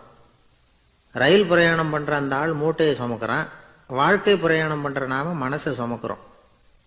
இது ரெண்டுக்கும் எந்த வித்தியாசமும் இல்லை. மனசை கீழே இறக்கி வச்சுட்டா பாரம் இல்லாமல் வாழலாம், பறவைகள் மாதிரி பறக்கலாம், குழந்தைகள் மாதிரி கள்ளங்கபடம் இல்லாம வாழலாம். இந்த வெளி உலகத்துல நாம நிலை பெற்று இருக்கணும், வேரூன்றி இருக்கணும். அதே சமயம் நம்முடைய உள்வெளியில ஆன்மீக வாழ்க்கையில பாரம் இல்லாம இருக்கணும். அப்போ பறக்கணும், நதியை போல ஓடணும், மிதக்கணும். பயணம் சுகமா இருக்கும், களைப்பு தெரியாது, கவலை தெரியாது. ஒரு சீடன் போதி தர்மரை நாடி வந்தான். குருவே, நீங்கள் என்ன வெறுமையாக இருக்க சொன்னீங்க, நான் இப்ப மறுபடியும் வெறுமையானவன் ஆகிட்டேன், அதனால இப்ப என்ன செய்ய சொல்றீங்க என்ன அப்படின்னு சொல்லி நின்னான். உடனே அந்த குரு பக்கத்துல இருந்த ஒரு குச்சியை எடுத்து அவன் தலையில அடிச்சு, போய் அந்த வெற்றுத்தன்மையையும் வீசி எறிந்து விட்டு வா அப்படின்னார். நான் இப்போ காலியா இருக்கிறேன்னு ஒருத்தன் சொல்றான்னு வச்சுங்க, அது உண்மை இல்லை. ஏன்னா இன்னமும் அதுல நான்கிற எண்ணம் இருக்குது. எந்த சிந்தனையும் இல்லாம இருக்கிறது கடினம் தான். ஆனாலும் மனிதன் அதுல உள்ள நுட்பத்தை புரிஞ்சுக்கிட்டான்னா, இவ்வளவு தூரம் தூக்கி சுமந்துக்கிட்டு வந்த அந்த மனதின் முட்டாள்தனத்தை அவனே பார்த்துட்டு சிரிப்பான். இதுதான் பெரியவங்க சொல்லியிருக்கிற ஆலோசனை. நம்மால் ஒருத்தன் தலையில ஒரு பெரிய மூங்கில் கூடையோட ரயில்ல உட்கார்ந்தான். கூடை தலையில இருந்தது, கீழே இறக்கி வைக்கல. எதிரில் இருந்தவர் கேட்டார், ஏங்க எதுக்காக அதை அனாவசியமா சுமந்துகிட்டே இருக்கீங்க, கீழே இறக்கி வைங்களேன்னார். இல்லைங்க, நான் வீட்டை விட்டு புறப்படும் பொழுதே என் பையன் சொல்லிவிட்டான், கூடைய தலையை விட்டு இறக்கக்கூடாதுன்னு அப்படின்னார். அவன் சின்ன பையன், விவரம் இல்லாம சொல்லியிருப்பான். இப்ப என்ன நேரில் வந்தா பாத்துக்கிட்டு இருக்கிறான், நீங்க இறக்கி வைங்கன்னார் அவர். அவன் நேரில் பாத்துக்கிட்டு இல்ல, இருந்தாலும் நான் இந்த கூடையை கீழே இறக்கி வச்சா அது அவனுக்கு தெரிஞ்சிரும் அப்படின்னாரு இவர். அது எப்படின்னார் அவர். அவன் தனக்கு டிக்கெட் வாங்க வேணாம்னு சொல்லி இப்ப இந்த கூடைக்குள்ளதான் உட்கார்ந்துருக்கிறான் அப்படின்னார் இவர். ஒரு சில வீடுகளில் கூட இது மாதிரி சைகைகள் உண்டு. சில குடும்ப தலைவர்கள் தினமும் காலையில கண்ணை கெட்டியா மூடிக்கிட்டு கை ரெண்டையும் சுத்தமா விரிச்சு வச்சுக்கிட்டு உட்காந்து தியானம் பண்றது வழக்கம்.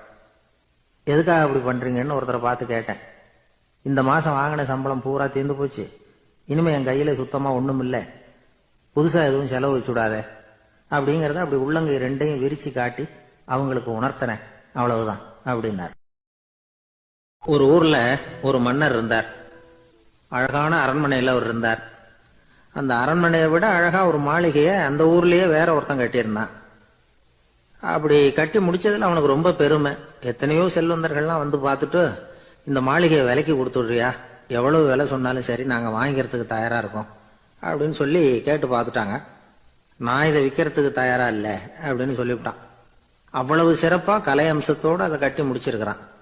அதுவே ஒரு பெரிய அரண்மனை மாதிரி இருந்ததுன்னா பாத்துங்களேன்.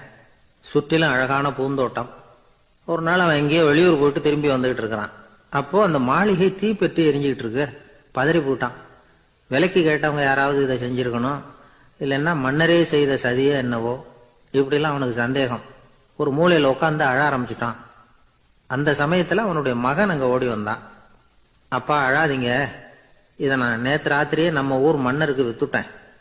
இதை கட்டி முடிக்க நமக்கு எவ்வளவு செலவாச்சோ அதை போல 3 மடங்கு விலைக்கு வித்துட்டேன், கவலைப்படாதீங்க, இதை விட அழகான மாளிகையை நாம புதுசா கட்டிக்கலாம்னா. இதை கேட்டதும் அழுதுகிட்டு இருந்தவன் அழுகையை நிறுத்தினான், சிரிக்க ஆரம்பிச்சுட்டான். இதே இடத்த நான் வந்து மன்னர்கிட்ட இருந்து விலைக்கு வாங்குவேன், இதை விட அழகான மாளிகையை கட்டுவேன் அப்படின்னு சுத்தி நின்ன எல்லார்கிட்டையும் சொல்லிக்கிட்டு இருந்தான். இந்த சமயத்துல அவனோட இளைய மகன் ஓடி வந்தான். அப்பா, அண்ணன் சொன்னதெல்லாம் சரிதான், மன்னர்கிட்ட விலை பேசினதெல்லாம் உண்மைதான், ஆனா வித்தது பேச்சு அளவுல தான். இனிமேதான் பத்திரம் வாங்கணும், எழுதணும், நீங்க கையெழுத்து போடணும், பதிவு பண்ணணும், மன்னர்கிட்ட பணம் வாங்கணும், அதுக்காகத்தான் உங்களை எதிர்பார்த்துக்கிட்டு இருந்தோம், அதுக்குள்ள இப்படி ஆயிட்டுதுன்னா. இப்ப சிரிச்சுக்கிட்டு இருந்தவன் சிரிப்பை நிறுத்தினான். மறுபடியும் குழந்தை மாதிரி அழ ஆரம்பிச்சுட்டான். இது ஒரு சம்பவம். இதுல இருந்து என்ன தெரியுது? அந்த அழகான மாளிகை தன்னுடையது அப்படின்னு நினைக்கும் பொழுது அவனுக்கு அழுகை வந்தது. அது தன்னுடையது இல்லை அப்படின்னு நினைக்கிற போது சிரிப்பு வந்தது. மறுபடியும் அது தன்னுடையதுதான் அப்படிங்கிற உணர்வு வரும்பொழுது அழுகை. எது எதிலிருந்து நீ நீங்கி இருக்கிறாயோ அது அதிலிருந்து உனக்கு துன்பம் இல்லை அப்படிங்கிறார் திருவள்ளுவர். இந்த உடம்பு என்னுடையதில்லை அப்படிங்கிற உணர்வு வந்துட்டா அது ஒரு பெரிய நிலை. அந்த நிலை வந்து வரணும். எல்லாத்தையும் பயன்படுத்திக்கலாம், ஆனா பற்றுல விழுந்துடக்கூடாது. உலகத்தில் இருங்கள், ஆனால் உலகத்தவராக இருக்காதீர்கள். உலகிற்குள் இருங்கள், உலகம் உங்களுக்குள் வந்துவிட அனுமதிக்காதீர்கள். விலகி இருங்கள், விழித்திருங்கள், மௌனமாய் பார்த்திருங்கள் அப்படிங்கிறது சான்றோர் கருத்து. செய்ய வேண்டிய கடமையிலிருந்து விலகி இருக்கிறவர்கள் நம்ம கிட்ட நிறைய பேர் உண்டு. அப்படிப்பட்ட ஒருத்தர் டாக்டர் கிட்ட போனார். டாக்டர், நான் ஒரு கவர்மெண்ட் ஆபீஸ்ல வேலை பார்க்கறேன், எனக்கு ஒரே அசதியா இருக்கு, என்னை சோதிச்சு பாருங்க, ஆலோசனை சொல்லுங்க ஏதாவதுன்னார். டாக்டர் அவரை பரிசோதனை பண்ணி பார்த்துட்டு சொன்னார், இதோ பாரு, உனக்கு இப்போ தேவைப்படுறது முழு ஓய்வு. நீ எவ்வளவு சீக்கிரமா ஆபீஸுக்கு போறியோ அவ்வளவுக்கு உனக்கு நல்லது அப்படின்னாராம். ஒரு ஆள் இருந்தார். அவரு தன்னை ஒரு குருன்னு சொல்லிக்கிட்டார். மௌன குரு, வாயை திறக்கிறது இல்ல. அவருக்கு 2 சீடர்கள் உண்டு. இவங்க தான் வர்றவங்க கிட்ட பேசுவாங்க, விளக்கம் கொடுப்பாங்க. ஒரு நாள் இந்த சீடர்கள் 2 பேரும் எங்கேயோ வெளியில போயிட்டாங்க. அந்த நேரம் பார்த்து ஒருத்தர் அங்க வந்தார். குரு கிட்ட போனார். குருவே, புத்தர்னா என்ன அப்படின்னு கேட்டார். குருவுக்கு ஒன்னும் புரியல. அவர் உண்மையான குருவா இருந்தாவில் புரியும். திருன்னு முழிக்க ஆரம்பிச்சார். இந்த நேரம் பார்த்து இந்த சீடர்களும் எங்கேயோ போயிட்டாங்களே, என்ன பண்றது, உதவிக்கு யாராவது கிடைக்க மாட்டாங்களா அப்படின்னு அப்படி சுற்றுமுற்றும் பார்த்தார். வந்தவர் இதை கவனிச்சார். ஏதோ புரிஞ்சுக்கிட்ட மாதிரி அடுத்த கேள்வியை கேட்டார். தர்மம்னா என்ன சுவாமி அப்படின்னார். குருவுக்கு ரொம்ப சங்கடமா போச்சு. நம்ம நிலைமை இப்படி ஆயிட்டுதே, இக்கட்டில் விட்டுட்டு போயிட்டாங்களே எங்கேயோ, இப்படி மாட்டிக்கிட்டோமே அப்படின்னு சொல்லி விட்டத்தை பார்த்தாராம். அப்புறம் குனிஞ்சு தரைய பார்த்தார். அப்படியே உட்காந்துட்டார். வந்தவர் உடனே அடுத்த கேள்விக்கு போயிட்டாராம். தியானம்னா என்ன சுவாமின்னாராம். பாவம் என்ன பண்ணுவார் அந்த குரு, பேசாம கண்ணை கெட்டியா மூடிக்கிட்டார். இது ஏதடா வம்பா போச்சுன்னு. இவர் இப்படி பண்ணா கூட வந்தவர் சளைக்கல. இன்னொரு கேள்வியும் கேட்டார். ஆசீர்வாதம்னா என்னன்னாராம். இவர் பார்த்தார், இப்படியே போனா இவர் கேள்வி கேட்கறத நிறுத்த மாட்டார்னு நினைச்சுக்கிட்டு எனக்கு ஒண்ணுமே தெரியாதுங்கிற பாவனையில 2 கையையும் விரிச்சு காட்டினாராம். வந்தவர் முகத்துல மகிழ்ச்சி, மன நிறைவு, ஏதோ எல்லாம் புரிஞ்சுக்கிட்ட ஒரு மாதிரி அங்கிருந்து புறப்பட்டு போனார். வழியில அந்த குருவோட சீடர்கள் 2 பேரையும் சந்திச்சார். உங்க குருவை நாங்க பார்த்துட்டு வரோம் அப்படின்னாராம். இவரு என்ன நடந்ததுன்னு கேட்டிருக்காங்க அவங்க. இவர் விவரமா சொன்னாராம். உங்க குரு தெரியுமா, எப்பேற்பட்ட ஞானி தெரியுமா, புத்தர்னா என்னன்னு கேட்டேன். அதுக்கு அவர் அப்படியும் இப்படியும் பார்த்தார். அதுக்கு என்ன அர்த்தம் தெரியுமா, மக்கள் புத்தரை அங்கேயும் இங்கேயும் தேடுறாங்க, உண்மையில அவர் அங்கேயும் இங்கேயும் தேடி கண்டுபிடிக்க முடியாது அப்படிங்கறத அவர் செய்கை மூலமா உணர்த்தினார். அதுக்கப்புறம் தர்மம்னா என்னன்னு கேட்டேன். ஒரு மேலையும் கீழையும் பார்த்து தர்மம் சமமானது, அதுல உயர்வு தாழ்வு இல்லை அப்படிங்கறத உணர்த்தினார். அதுக்கப்புறம் தியானம்னா என்னன்னு கேட்டேன். கண்ணை மூடிக்கிட்டார். கண்ணை மூடி காணும் அற்புதம் அதுங்கிறத புரிஞ்சுக்கிட்டேன். கடைசியா ஆசீர்வதிக்கப்படுறது பத்தி கேட்டேன். கைகளை நீட்டி உதவுறது தான் அது அப்படிங்கறத 2 கையையும் விரிச்சு உணர்த்தினார். எவ்வளவு பெரிய மகான் அவரு அப்படின்னு சொல்லிவிட்டு அவர் பாட்டுக்கு போயிட்டார். சீடர்கள் அதுக்கப்புறம் மெதுவா குரு கிட்ட வந்து சேர்ந்தாங்களாம். அவங்கள பார்த்ததும் குருவுக்கு கோபம் வந்துட்டுது. அடே பாவிகளா, எங்கடா போய் தொலைஞ்சிங்க, நான் ஒரு ஆளுகிட்ட மாட்டிக்கிட்டு என்ன பாடுபட்டிருக்கேன் தெரியுமா அப்படின்னாராம். இது மாதிரிதான் சாதாரண மனிதர்களின் புற வேடங்கள்ல மயங்கி போயிடுறோம். அவங்க பேச்சு, செய்கை, பார்வை, இதுல எல்லாம் ஏதோ பெரிய தத்துவம் இருக்கிறதாக நினைச்சுக்கிறோம். உண்மையிலேயே அந்த தத்துவங்கள் யாருக்கு சொந்தம்? அவங்களுக்கு இல்ல, நமக்கு தான் சொந்தம். நாம தானே அதை கற்பிச்சுக்கிட்டோம். நம்மை நாம அடையாளம் கண்டுக்கிறது இல்ல, நாம யாருங்கிறது நமக்கு புரியறது இல்ல. அதுதான் இன்னைக்கு நடக்கிறது. அதனாலதான் அடுத்தவங்களை தேடி ஓடிட்டு இருக்கிறோம். ஒரு பெரிய நினைவு மண்டபம், அதுக்கு முன்னாடி ஒரு அப்பாவும் பிள்ளையும் நின்றுகிட்டு இருக்கிறாங்க. அந்த வழியா போறவங்க வர்றவங்க எல்லாம் அந்த இடத்துல நின்று அது என்ன மண்டபம் அப்படின்னு விசாரிக்க ஆரம்பிச்சாங்க. அந்த அப்பாவும் பிள்ளையும் தான் வர்றவங்களுக்கெல்லாம் விவரம் சொல்லிட்டு இருக்கிறாங்க. அதாவது இந்த இடத்துல ஒரு பெரிய மகான் சமாதி ஆயிருக்கார், அவர் சமாதியான இடத்துல இந்த நினைவு மண்டபத்தை கட்டியிருக்கிறோம் அப்படின்னாங்க. ஊரு பூரா இந்த செய்தி பரவிச்சு. நிறைய பேர் அந்த இடத்தை தேடி வர ஆரம்பிச்சாங்க. இங்க வந்து கொஞ்ச நேரம் உட்காந்துட்டு போனா மனசுக்கு ஒரு நிம்மதி கிடைக்குது அப்படின்னாங்க. அங்க இருந்த உண்டியல்ல நிறைய காசு போட்டுட்டு போறாங்க. பணம் கிடுகிடுன்னு நிறைய சேர ஆரம்பிச்சுட்டுது. பணம் நிறைய சேர்ந்த உடனே அந்த அப்பாவுக்கும் பிள்ளைக்கும் தகராறு வந்துட்டுது. பணம் சேர்ந்தாலே சொத்து தகராறு வரத்தானே செய்யும், அது மாதிரி வந்துட்டுது. பையன் அடிக்கடி நிறைய பணம் கேட்க ஆரம்பிச்சான். அப்பா பார்த்தார், யோசனை பண்ணார், ஒரு முடிவுக்கு வந்தார். ஒரு நாள் பையனை கூப்பிட்டார், இதை பாருப்பா, நமக்குள்ள தகராறு வேணாம். அப்பாவும் பிள்ளையும் இப்படி சண்டை போட்டுக்கிட்டா பாக்குறவங்க தப்பா நினைப்பாங்க. அதனால நமக்குள்ள சமரசமா இதை தீர்த்துக்குவோம், என்ன சொல்ற அப்படின்னார் அப்பா. சரி நான் பையன். உடனே அந்த அப்பா என்ன பண்ணார் தெரியுமா, மகன் கிட்ட கொஞ்சம் பணத்தை கொடுத்தார், தன்கிட்ட இருந்த ஒரு கழுதையையும் கொடுத்தார். இதை வச்சு நீ பொழைச்சிக்கோ அப்படின்னு சொல்லி அனுப்பி வச்சுட்டார். மகன் அந்த கழுதையை எடுத்துக்கிட்டு அடுத்த ஊருக்கு போனான். வழியிலேயே அந்த கழுதை செத்து போச்சு. உடனே என்ன பண்ணலாம்னு யோசனை பண்ணான். ஒரு ஐடியா வந்தது. அந்த கழுதைய ஒரு சாலை ஓரமா புதைச்சான். கையில் இருந்த பணத்தை வச்சு அந்த இடத்துல ஒரு கல் மண்டபம் கட்டினான். அந்த வழியா 2 பேர் வந்தாங்க. இது என்ன மண்டபம்னு விசாரிச்சாங்க. இந்த இடத்துல ஒரு பெரிய மகான் சமாதி ஆயிருக்கிறார் அப்படின்னா. இந்த செய்தி ஊர் பூரா பரவ ஆரம்பிச்சுட்டுது. நிறைய பேர் வந்து போக ஆரம்பிச்சாங்க. இங்க வந்தா மனசுக்கு ஒரு பெரிய நிம்மதி கிடைக்குது அப்படின்னு வேற சொல்ல ஆரம்பிச்சாங்க. வர வர கூட்டம் அதிகமா வர ஆரம்பிச்சுட்டுது. உண்டியல்ல பணம் நிறைய சேர்ந்துட்டுது. நகையெல்லாம் கூட கழட்டி காணிக்கையா போட ஆரம்பிச்சுட்டாங்க. அப்பாவை விட மகன் பெரிய ஆளாயிட்டான். இதை கேள்விப்பட்டார் அப்பா. பையனை பார்த்துட்டு வரலாம்னு ஒரு நாள் புறப்பட்டு வந்தார். பையன் ஓஹோன்னு இருக்கிறான். பங்களா, காரு எல்லாம் வந்துட்டுது. எப்படிடா இந்த அளவுக்கு ஆனே அப்படின்னு விசாரிச்சார். அப்பா, எல்லாம் உங்க ஆசீர்வாதம் தான். நீங்க கொடுத்த மூலதனத்தை வச்சுதான் இவ்வளவும் சம்பாதிச்சேன் அப்படின்னு நான் பையன். அது எப்படிடான்னு விசாரிச்சார். அப்பா, நீங்க ஒரு கழுத குட்டியும் கொஞ்சம் பணமும் என்கிட்ட கொடுத்து அனுப்பி வச்சிங்க. அதை எடுத்துக்கிட்டு வந்தேன். வர்ற வழியில அந்த கழுதை செத்து போச்சு. உடனே யோசனை பண்ணேன், அந்த கழுதையை இந்த இடத்துல புதைச்சேன். கையில் இருந்த பணத்தை வச்சு மண்டபம் கட்டினேன். மகான் ஒருத்தர் சமாதி ஆயிருக்கார் அப்படின்னு வதந்தியை கிளப்பி விட்டேன். ஜனங்கள்லாம் ஏமாந்து போய் காசை கொண்டாந்து போட ஆரம்பிச்சிட்டாங்க. நான் பொழைச்சிக்கிட்டு இருக்கிறேன் அப்படின்னா. இப்பதான்டா நீ என் புள்ள அப்படின்னு சொல்லி சந்தோஷப்பட்டாராம் அந்த அப்பா.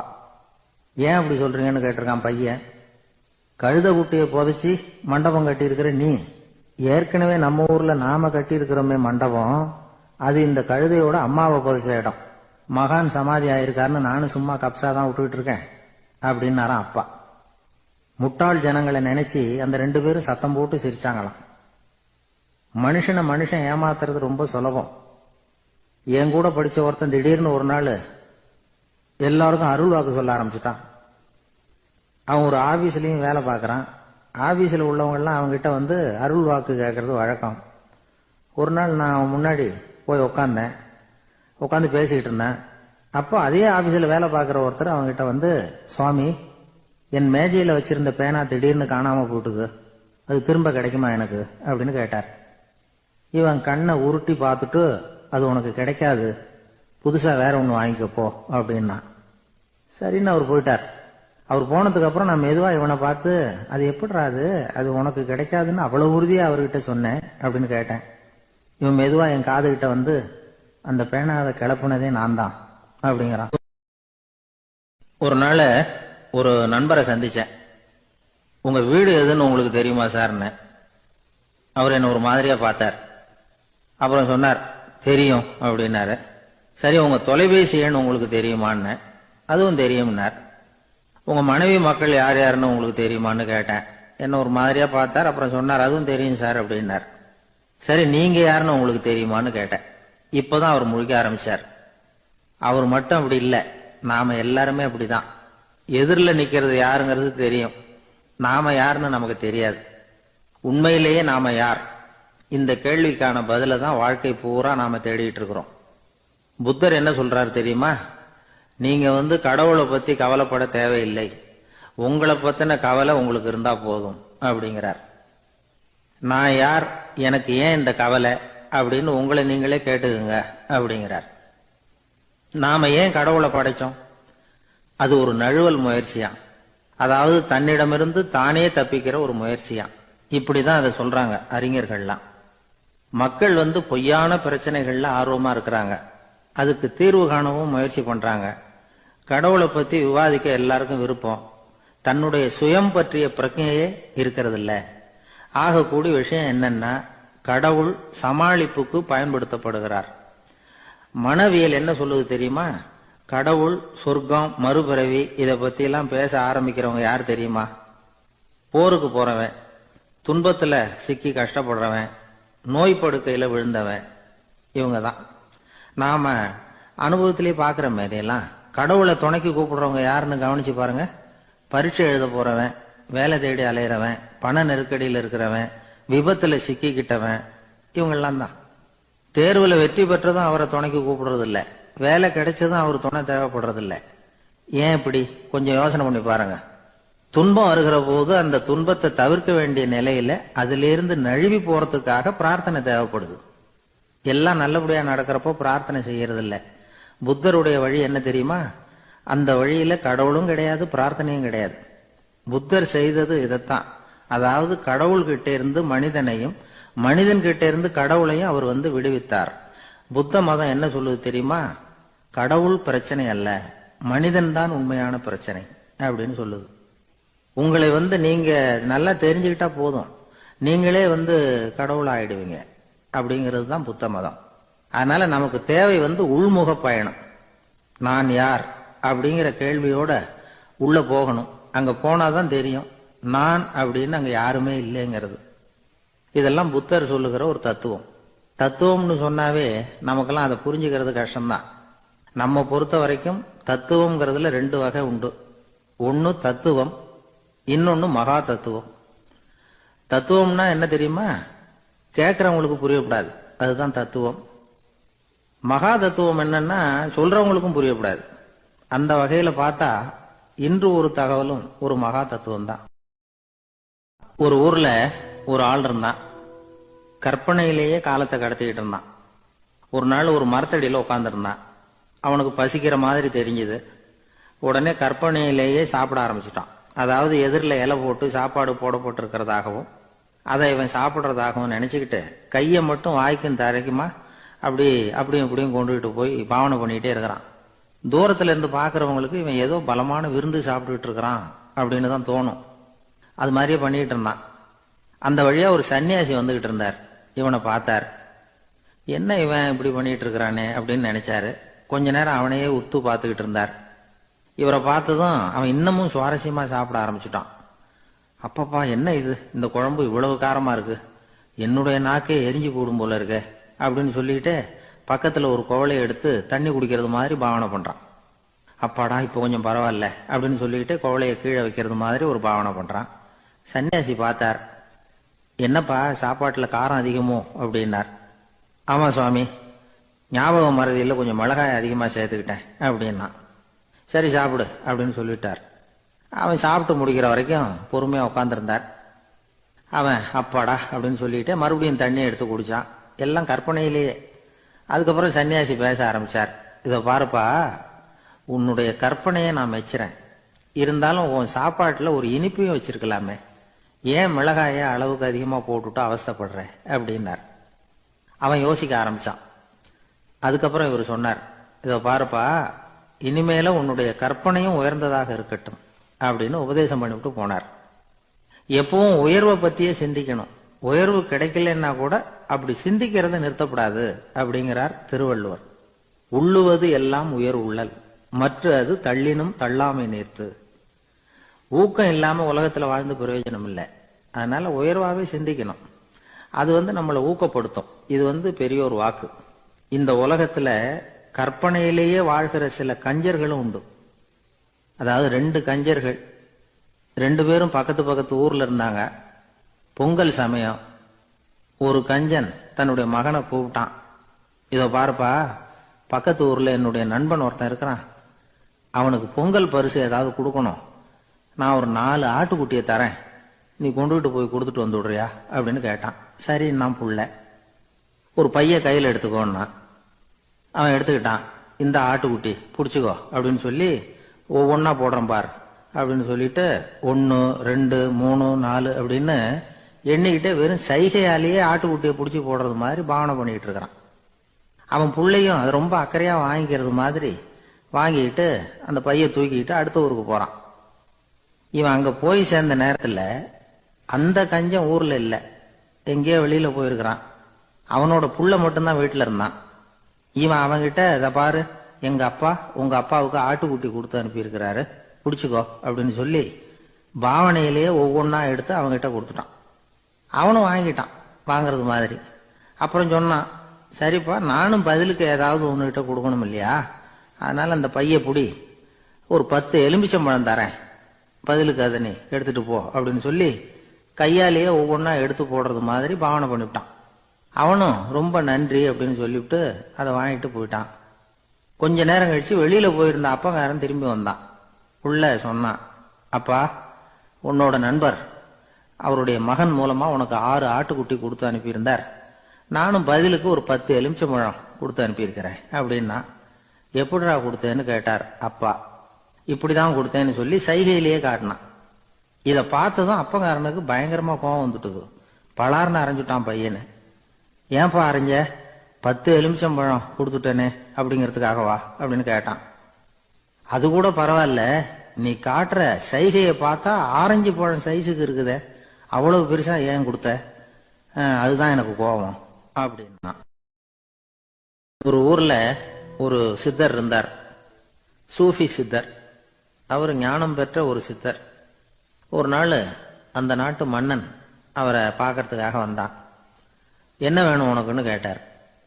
நான் கடவுளை பார்க்கணும், அதுக்கு நீங்க தான் உதவி பண்ணணும் அப்படின்னா அவன். சித்தர் கொஞ்சம் யோசனை பண்ணார். சரி, போயிட்டு நாளைக்கு வாடினார்.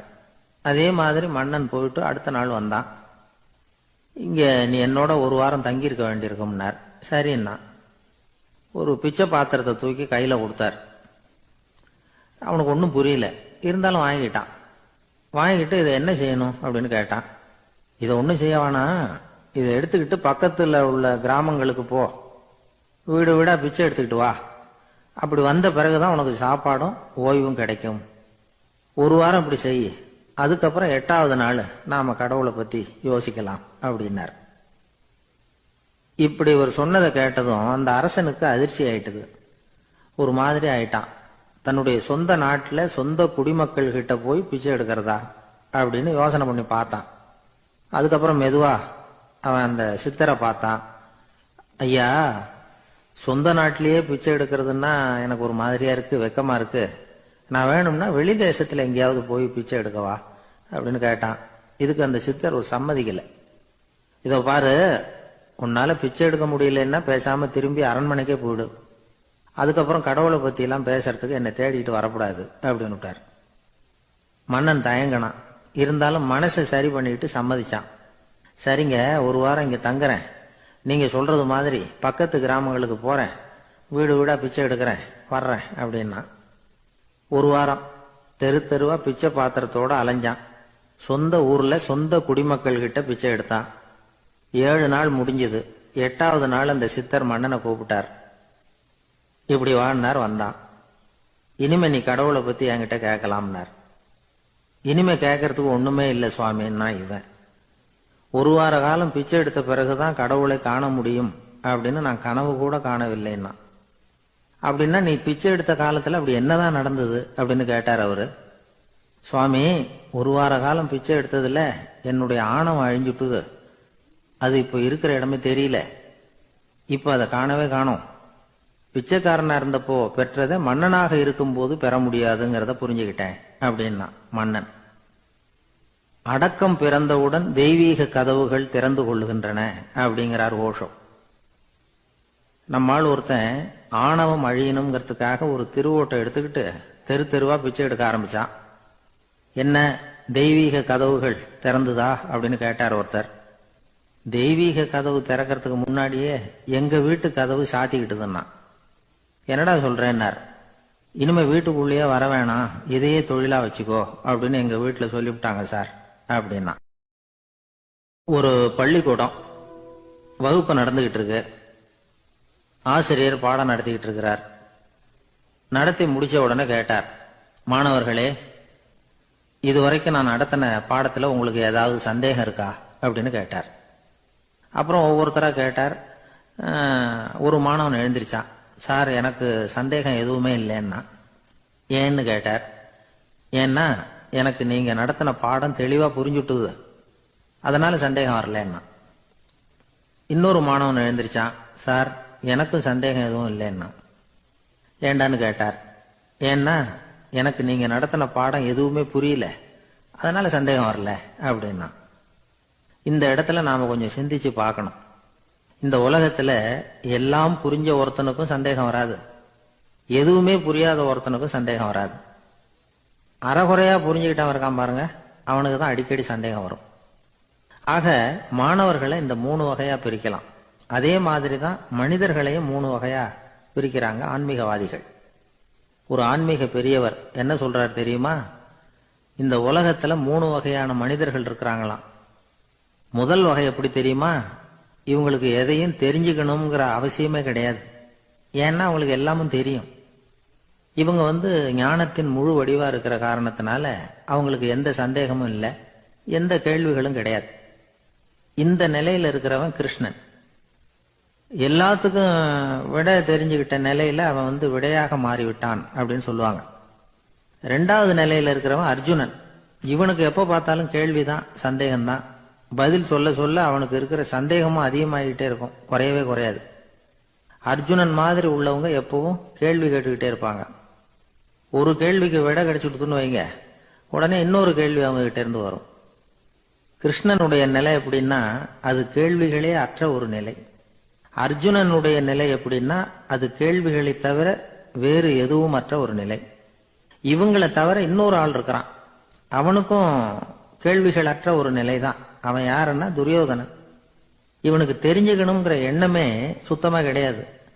ஆவலே இல்லைங்கிறதுனால அதை புரிஞ்சுக்கணுங்கிற அவசியமும் இல்லை. அதனால அவனுக்கு கேள்விகள் அற்ற ஒரு நிலையில அவன் இருந்துகிட்டு இருக்கிறான். எல்லா பதிலும் தெரிந்து கொண்ட நிலையில கிருஷ்ணனும் கேள்விகள் அற்ற நிலையில இருக்கிறான். தெரிஞ்சுக்கணுங்கிற ஆவலே இல்லாத துரியோதனனும் கேள்விகள் அற்ற நிலையிலேயே இருக்கிறான். இப்படியும் இல்லாம அப்படியும் இல்லாம ரெண்டும் கெட்ட நிலையில இருக்கிறானே, அவன் தான் அர்ஜுனன். அதனால பெரியவங்கள்லாம் என்ன சொல்றாங்கன்னா, இந்த உலகத்துல அர்ஜுனன்களா இருக்கிறவங்க ஒண்ணு துரியோதனனா மாறிடணும், இல்லைன்னா கிருஷ்ணனா மாறிடணும். இதை தவிர வேற வாய்ப்பு இல்லை. துரியோதனன் மாதிரி உள்ளது விலங்கு நிலை, கிருஷ்ணன் மாதிரி உள்ளது தெய்வ நிலை. அர்ஜுனன் விலங்காவும் ஆக முடியல, தெய்வமாவும் ஆக முடியல. இப்படி ரெண்டும் கெட்டானா இருக்கிற வரைக்கும் இந்த கேள்விகளும் பிரச்சனைகளும் இருந்துகிட்டே தான் இருக்கும். இதுதான் பெரியவர்கள் சொல்லுகிற அனுபவ உண்மை. ஒரு ஆசிரியர் ரொம்பவும் விரிவா விளக்கமா பாடம் நடத்தின பிறகு, மாணவர்களே ஏதாவது சந்தேகம் இருந்தா கேளுங்கன்னாராம். ஒரு மாணவன் எழுந்திருச்சான். சார், எனக்கு ஒரு சந்தேகம்னா. என்னன்னு கேட்டார். இது வரைக்கும் என்ன பாடம் சார் நடத்தினீங்க அப்படின்னா அந்த பையன். ஒரு ஊர்ல ஒரு மன்னர் இருந்தார். ஒரு நாள் அவருடைய அரசவைக்கு ஒரு ஓவியன் வந்தான். அவன் சீனா தேசத்திலிருந்து வந்தவன், தாவோ சிந்தனையாளன். அவன் அங்க மன்னர் முன்னாடி நிக்கிறான். யாரும் செய்ய முடியாத ஒரு காரியத்தை என்னால செய்ய முடியும்னா. இவன் இப்படி சொன்னதை கேட்டதும் ஏற்கனவே அங்க இருந்த அரசவை ஓவியன் ஒருத்தனுக்கு கோபம் வந்துட்டுது. இதோ பாரு, இப்படி எல்லாம் பேசக்கூடாது, நான் வேணும்னா உன்னுடைய சவாலை ஏத்துக்கிறேன் அப்படின்னா. நாம 2 பேரும் ஓவியம் தீட்டுவோம், அதை பார்த்துட்டு நம்ம 2 பேர்ல யாரு சிறந்த ஓவியன் அப்படிங்கறத மன்னரே தீர்மானம் செய்யட்டும், என்ன சொல்ற அப்படின்னு கேட்டான் அவன். அவனும் சரின்னு ஒத்துக்கிட்டான். போட்டி ஆரம்பமாச்சு. அரசர் அவங்களுக்கு 2 சுவர்களை ஒதுக்கி கொடுத்தார். 6 மாச காலம் அவகாசம் கொடுத்தார். 2 ஓவியர்களும் அவங்க வேலையை ஆரம்பிச்சாங்க. இரவு பகலா வேலை செய்ய ஆரம்பிச்சுட்டாங்க. 6 மாசம் முடிஞ்சது. அரசர் பார்த்தார். முதல்ல தன்னுடைய அரசவை ஓவியர் தீட்டி இருந்த ஓவியத்தை பார்த்தார். ரொம்ப பிரமாதமா இருந்தது, பாராட்டினார். இதோ பாரு, உன்னுடைய ஓவியம் அற்புதமா இருக்கு, உயிரோட்டம் உள்ளதா இருக்குது, கலையின் உச்சமே இதுதான் இதை விட சிறந்த ஒரு ஓவியத்தை வேற யாராலையும் படைக்க முடியாது அப்படின்னார். அதுக்கப்புறம் அந்த சீன ஓவியன் கிட்ட போனார். எங்க உன்னுடைய ஓவியம்னு கேட்டார். திரைச்சீலையை விலக்கி விட்டு பாருங்கன்னா மன்னர் அந்த திரைச்சீலையை விளக்குனார். உள்ள ஓவியம் இருக்க வேண்டிய இடம் கண்ணாடி மாதிரி தெரிஞ்சுது. அவன் அந்த 6 மாச காலமா அந்த சுவரை தேய்ச்சி தேய்ச்சி கண்ணாடி மாதிரி ஆக்கி வச்சிருக்கிறான். அதுக்கு நேரா எதிர் சுவர்ல அரசவை ஓவியம் தீட்டின ஓவியம் இருக்கு. அது எதிரில் இருந்த இந்த கண்ணாடியில பட்டு பிரதிபலிக்குது. மன்னர் யோசனை பண்ண ஆரம்பிச்சார். அப்புறம் அந்த சீன ஓவியனை பார்த்து கேட்டார், இத பாரு, நீ என்னுடைய ஆளை தோற்கடிச்சுட்ட அப்படிங்கறதுல சந்தேகம் இல்லை. ஆனாலும் எங்களை ஏமாத்தி இருக்கிற, எந்த ஓவியமும் நீ வரையலையே அப்படின்னார். அரசே, இதுதான் உண்மையான ஓவியம், உயிருள்ள ஓவியம். இது மனோபாவங்களை பிரதிபலிக்கும், மாறுகின்ற காலங்களை அப்படியே காட்டும் அப்படின்னா அந்த சீன ஓவியன். கையால வரைகிற ஓவியங்கள்ல சலனம் இல்லை. கண்ணாடி அப்படி கிடையாது. சக்தியின் ஓட்டம் அதுல எப்பவும் இருந்துகிட்டே இருக்கும். கண்ணாடி மட்டுமே ஜீவன் உள்ள ஓவியமா இருக்க முடியுங்கிறத அந்த சீன ஓவியன் தெரிஞ்சு வச்சிருந்தான். ஏன்னா அவன் ஒரு தாவோ சிந்தனையாளன். ஒவ்வொரு குழந்தையும் இந்த கண்ணாடியோட தான் பிறக்குது. ஆனா நாம என்ன செய்யறோம்னா ஓவியங்களை கண்ணாடி மீது பதிப்பிச்சு விடுறோம். கண்ணாடி நம்மளை பிரதிபலிக்குது. நம்முடைய அழகோ அவலட்சணமோ கண்ணாடியை பாதிக்கிறது இல்லை. ஏன்னா அதுக்கு மனம் கிடையாது. கடந்து போன வினாடியை பத்தி அது சிந்திக்கிறது இல்லை. அடுத்த கணத்தை பத்தின எதிர்பார்ப்பும் அதுகிட்ட கிடையாது. அதுதான் பற்றற்ற நிலை. மனிதனுக்கு தேவைப்படுறது அதுதான்.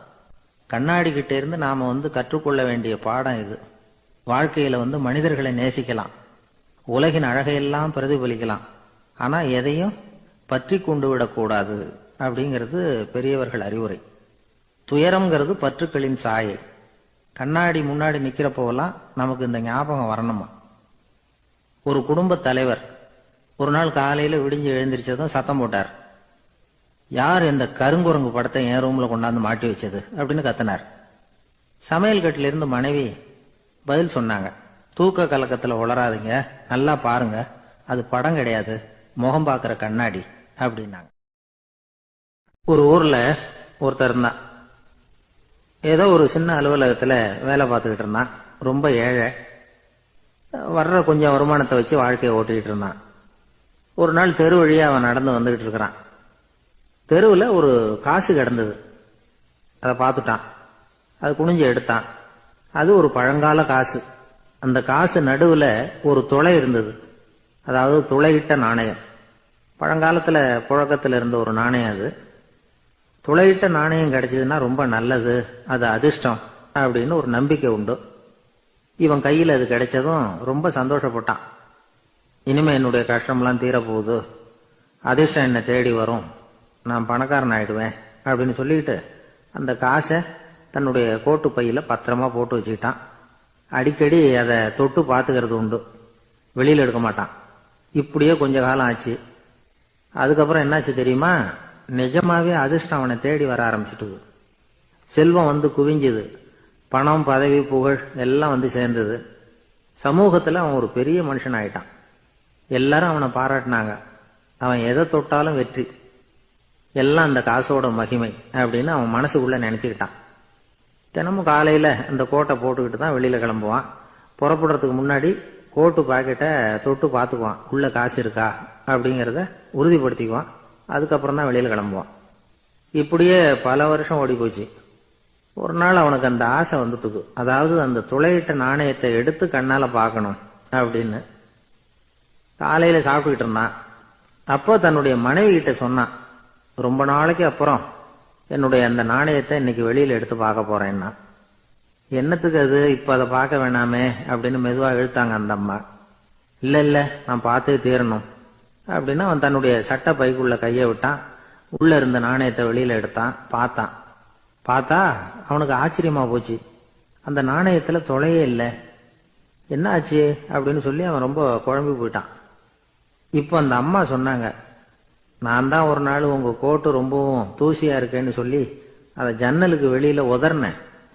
உள்ள இருந்த அந்த காசு அப்ப எனக்கு தெரியாது, ஞாபகத்துல இல்லை. அது தெருவில் விழுந்துட்டது போல இருக்கு. அதுக்கப்புறம் எவ்வளவோ தேடி பார்த்தேன், கிடைக்கல. அதுக்குள்ள அதை யாரோ எடுத்துட்டு போயிட்டாங்க போல இருக்கு. அது இல்லைங்கிறது உங்களுக்கு தெரிஞ்சா வருத்தமா இருக்குமேங்கிறதுக்காக நான் தான் வேற ஒரு நாணயத்தை எடுத்து சட்டை பைக்குள்ள வச்சுட்டேன் அப்படின்னு விவரத்தை சொன்னாங்க அந்த அம்மா. இது எப்போ நடந்ததுன்னு கேட்டான். உங்களுக்கு அந்த காசு கிடைச்சதே அன்னைக்கு மறுநாளே இது நடந்து போச்சு அப்படின்னாங்களாம். இதை கொஞ்சம் யோசனை பண்ணி பாருங்க. அவனுக்கு அதிர்ஷ்டத்தை கொடுத்தது அந்த நாணயம் இல்லை, அவனுடைய நம்பிக்கை, அதாவது தன்னம்பிக்கை. அதுதான் வேலை செஞ்சிருக்கு. இதுல இருந்து நாம தெரிஞ்சுக்க வேண்டியது என்னன்னா, வாழ்க்கையில முன்னேற நினைக்கிறவங்களுக்கு தன்னம்பிக்கை ரொம்ப முக்கியம். அது இல்லைன்னா முன்னேற முடியாது. ஒருத்தன் சொன்னானா, நான் எப்பவுமே என்னதான் சார் நம்புவேன், மற்றவங்கள நம்ப மாட்டேன். நேற்றுக்கு பாருங்க, திடீர்னு 10 பேர் என்ன அடிக்க வந்துட்டாங்க, நான் ஒருத்தனாவே அதை சமாளிச்சேன் அப்படின்றான் ரொம்ப பெருமையா. அது எப்படின்னு கேட்டாங்களாம். ஒரே ஓட்டமா அங்கிருந்து ஓடி வந்துட்டேன் அப்படின்னு நானா. ஒரு ஊர்ல ஒருத்தர் இருந்தார், ரொம்ப நல்லவர். யாருக்காவது ஏதாவது கொடுத்துக்கிட்டே இருப்பார், கொடையாளி. தினமும் யாராவது ஒருத்தருக்கு ஏதாவது கொடுக்கலன்னா அவருக்கு தூக்கம் வராது, அப்படி ஒரு பழக்கம். அது மட்டும் இல்ல, அவர் கொடுக்கறது அடுத்தவங்களுக்கு தெரியாது, அவ்வளவு ரகசியமா அதை கொடுப்பார். வலது கை கொடுக்கறது இடது கைக்கு தெரியக்கூடாதுன்னு சொல்லுவாங்கல்ல, அது மாதிரி அவர். ஒரு நாள் ராத்திரி அவர் ஏற்கனவே தயாரா கட்டி வச்சிருந்த பணம் முடிச்ச கையில எடுத்துக்கிட்டு வீட்டை விட்டு வெளியில வந்தார். தெருவில் இறங்கி நடந்தார். இன்னைக்கு யாருக்கு தர்மம் செய்யறது அப்படின்னு யோசனை பண்ணிக்கிட்டே இருட்டில் நடந்து வந்துகிட்டு இருக்கிறார். யாரோ ஒருத்தர் எதிரில் வர்றது மாதிரி தெரிஞ்சுது. உடனே அவர் கிட்ட போனார். தன்கிட்ட இருந்த பணம் முடிச்ச அவசரமா அவர் கையில திணிச்சுட்டு திரும்பி வந்துட்டார். அப்பாடா, ஒரு வழியா யாருக்கும் தெரியாம இன்னைக்கு தர்மம் பண்ணியாச்சு அப்படிங்கிற மகிழ்ச்சி, மன நிறைவு அவர் முகத்துல. நிம்மதியா தூங்கினார். அப்புறம் எழுந்திரிச்சார். மறுநாள் காலையில ஊரு பூரா ஒரே பேச்சு. என்ன பேச்சுன்னா, நேத்து ராத்திரி ஒரு திருடன் கையில யாரோ பணத்தை கொடுத்துட்டு போயிருக்கிறாங்க அப்படின்னு எல்லாரும் பேசிக்கிட்டு இருக்கிறாங்க. இதை கேள்விப்பட்டதும் அந்த பெரியவருக்கு ரொம்ப வருத்தமா போச்சு. அடடா, போயும் ஒரு திருடனுக்கா உதவி பண்ணிருக்கிறோம், பிரயோஜனம் இல்லாம போயிட்டுதே அப்படின்னு நினைச்சார். சரி, இன்னைக்கும் யாருக்காவது உதவி பண்ணணும் அப்படின்னு முடிவு பண்ணினார். ராத்திரி நேரம் வந்தது. இவர் வழக்கம் போல தெருவில் இறங்கி நடந்தார். கையில பணம் முடிச்சு. எதிரில் ஒரு பொன் உருவம் மங்கலா தெரிஞ்சது. இவர் உடனே அந்த பெண் கிட்ட பணத்தை கொடுத்துட்டு திருப்தியா திரும்பி வந்துட்டார். மறுநாள் காலையில ஊர் பூரா என்ன பேசிக்கிட்டாங்க தெரியுமா? நேத்து ராத்திரி நெறி தவறி நடக்கிற ஒரு பெண்ணின் கையில யாரோ வச்சுட்டு போயிருக்கிறாங்க அப்படின்னு எல்லாரும் பேசிக்கிறாங்க. அடடா, இன்னைக்கும் தவறுதலா நடந்து போச்சு அப்படின்னு ஒரு வருத்தப்பட்டார். இருக்கட்டும், இன்னைக்கும் ஏதாவது தர்மம் பண்ணுவோம் அப்படின்னு நினைச்சுக்கிட்டாரு. 3வது நாள் ராத்திரியும் புறப்பட்டார். இப்பவும் எதிரில் ஒருத்தர் வந்தார். இவர் பணத்தை கொடுத்தார், திரும்பி வந்துட்டார்.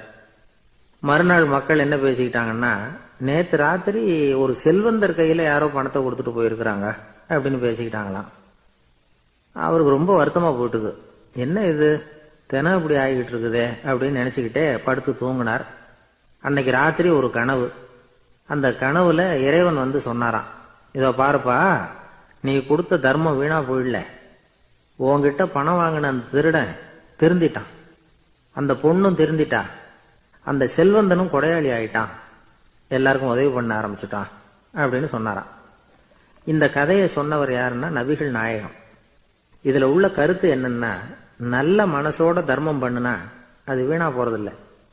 இன்னொரு கருத்து, தர்மம் வந்து தன்னை மட்டுமல்ல அடுத்தவங்களையும் தீமையிலிருந்து காப்பாற்றும். இதுதான் நாம புரிஞ்சுக்க வேண்டியது. இந்த காலத்திலயும் இது மாதிரி சில சம்பவங்கள் நடக்கிறது உண்டு. ஒரு பெரியவர் இருட்டில் நடந்து வந்துகிட்டு இருந்தாரு. எதிரில் வந்த ஒருத்தன் வலுக்கட்டாயமா இவர் கையை பிடிச்சி ஒரு பண முடிப்பை கொடுத்து வச்சுக்க சொல்லிவிட்டு விலகி போயிட்டான். பெரியவருக்கு ஆச்சரியம், இந்த காலத்திலயும் இப்படி வலது கை கொடுக்கறது இடது கைக்கு தெரியக்கூடாதுன்னு நினைக்கிற கொடையாளிகள் உண்டு போல இருக்கு அப்படின்னு யோசனை பண்ணிக்கிட்டே நடந்தார். கொஞ்ச தூரம் போயிருப்பாரு. அதுக்குள்ள அதே ஆள் திரும்பி வந்தான். கொடுத்த பண முடிப்பை திருப்பி கொடுங்க அப்படின்னு கேட்டு வாங்கிட்டான். இவருக்கு ஒன்றும் புரியல. ஏன் இப்படி பண்றேன்னார்.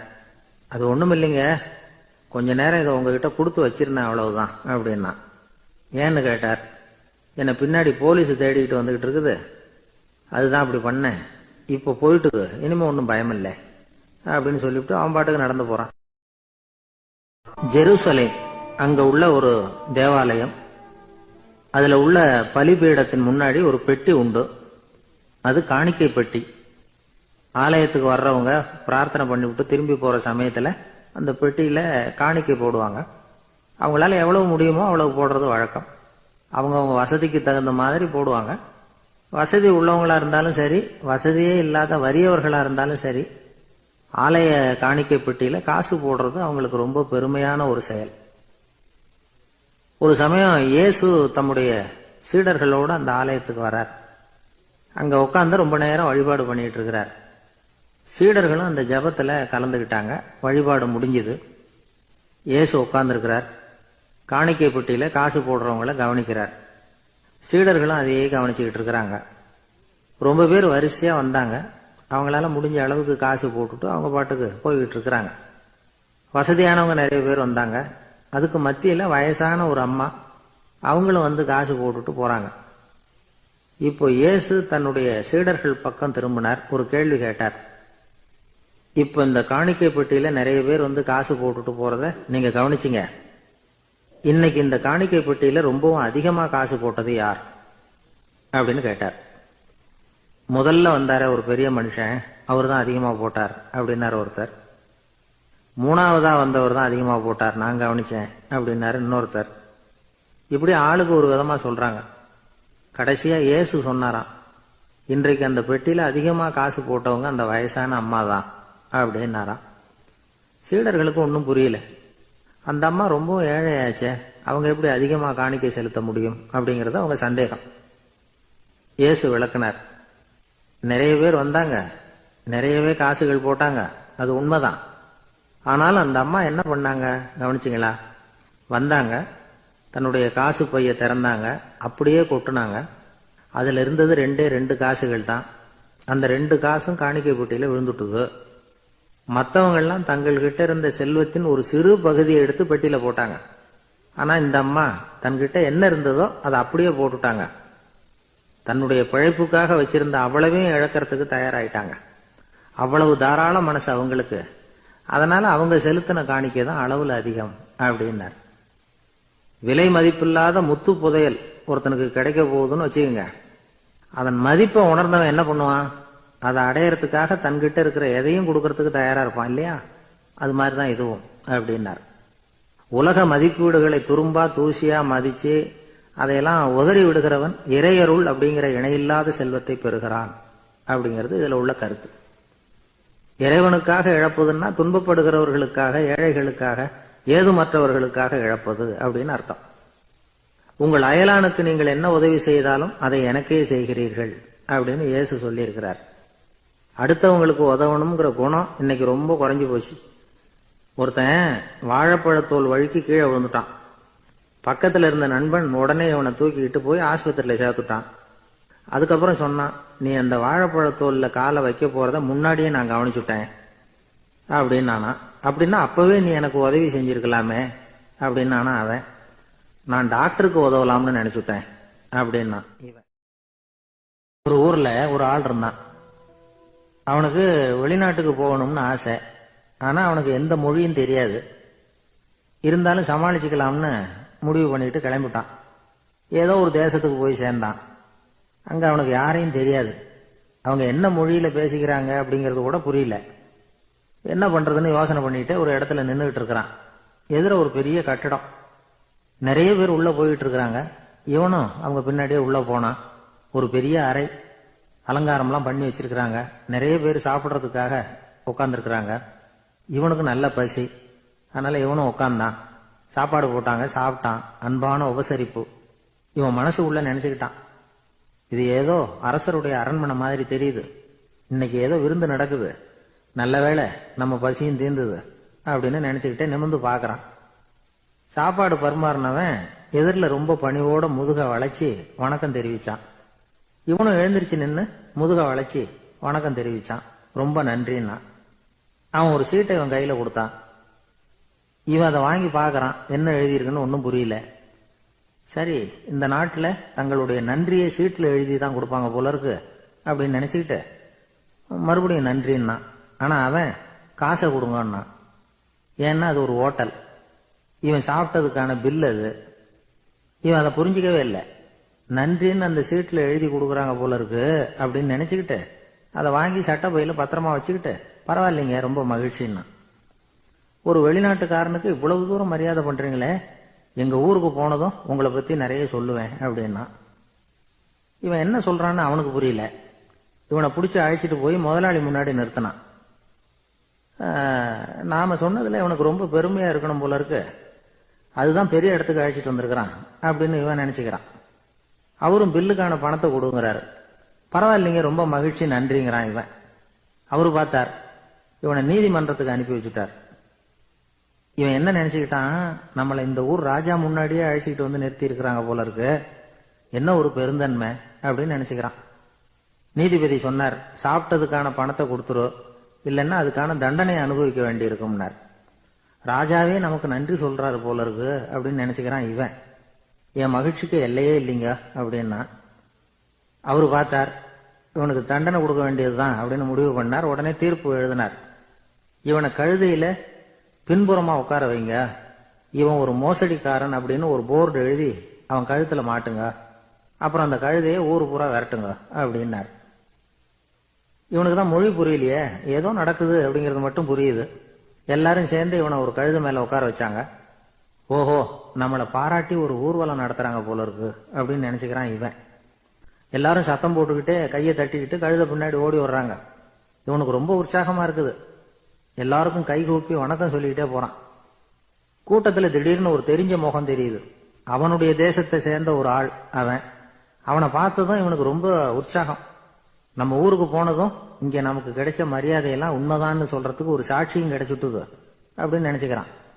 அவனை பார்த்து கத்தனான், நல்லா பாத்துக்க, இந்த ஊர் மக்கள் எனக்கு எப்படிப்பட்ட வரவேற்பு கொடுக்குறாங்கிறத நல்லா கவனிச்சுக்கோ அப்படிங்கிறான். அவனுக்கு அவமானமா போட்டுது. தலையை குனிஞ்சுக்கிட்டே நழுவி போயிட்டான். இவன் பார்த்தான், அவன் தலை தெரியல. ஆகா, அவனுக்கு நம்ம மேல பொறாம போல இருக்கு, அதனாலதான் காணாம போயிட்டான் அப்படின்னு நினைச்சுக்கிறான். இப்படி ஒரு வேடிக்கை கதையை பெரியவங்க சொல்றது உண்டு. கதை வேடிக்கையா இருந்தாலும் இதுல உள்ள கருத்து என்ன தெரியுமா? அந்த கழுத மேல உட்கார்ந்து இருக்கிறானே, அது மாதிரிதான் நாமளும் அகங்காரம்ங்கிற கழுத மேல உட்காந்துக்கிட்டு இருக்கோமா. நாமளும் கிட்டத்தட்ட அதே மாதிரி பிரம்மையில தான் இருக்கிறோமா. என்ன நடக்குதுங்கிறதே புரியறது இல்லை. அகங்காரத்துல பேசுறவனுக்கும் சித்த சுவாதீனம் இல்லாம பேசுறவனுக்கும் அதிக வித்தியாசம் இருக்கிறது இல்லை. அது மாதிரி ஒருத்தன் தன்னுடைய வீட்டை சுத்தி சேற்ற வாரி அரைச்சிக்கிட்டு இருந்தானா. அந்த வழியா வந்த ஒரு பெரியவர் அதை பார்த்திருக்காரு.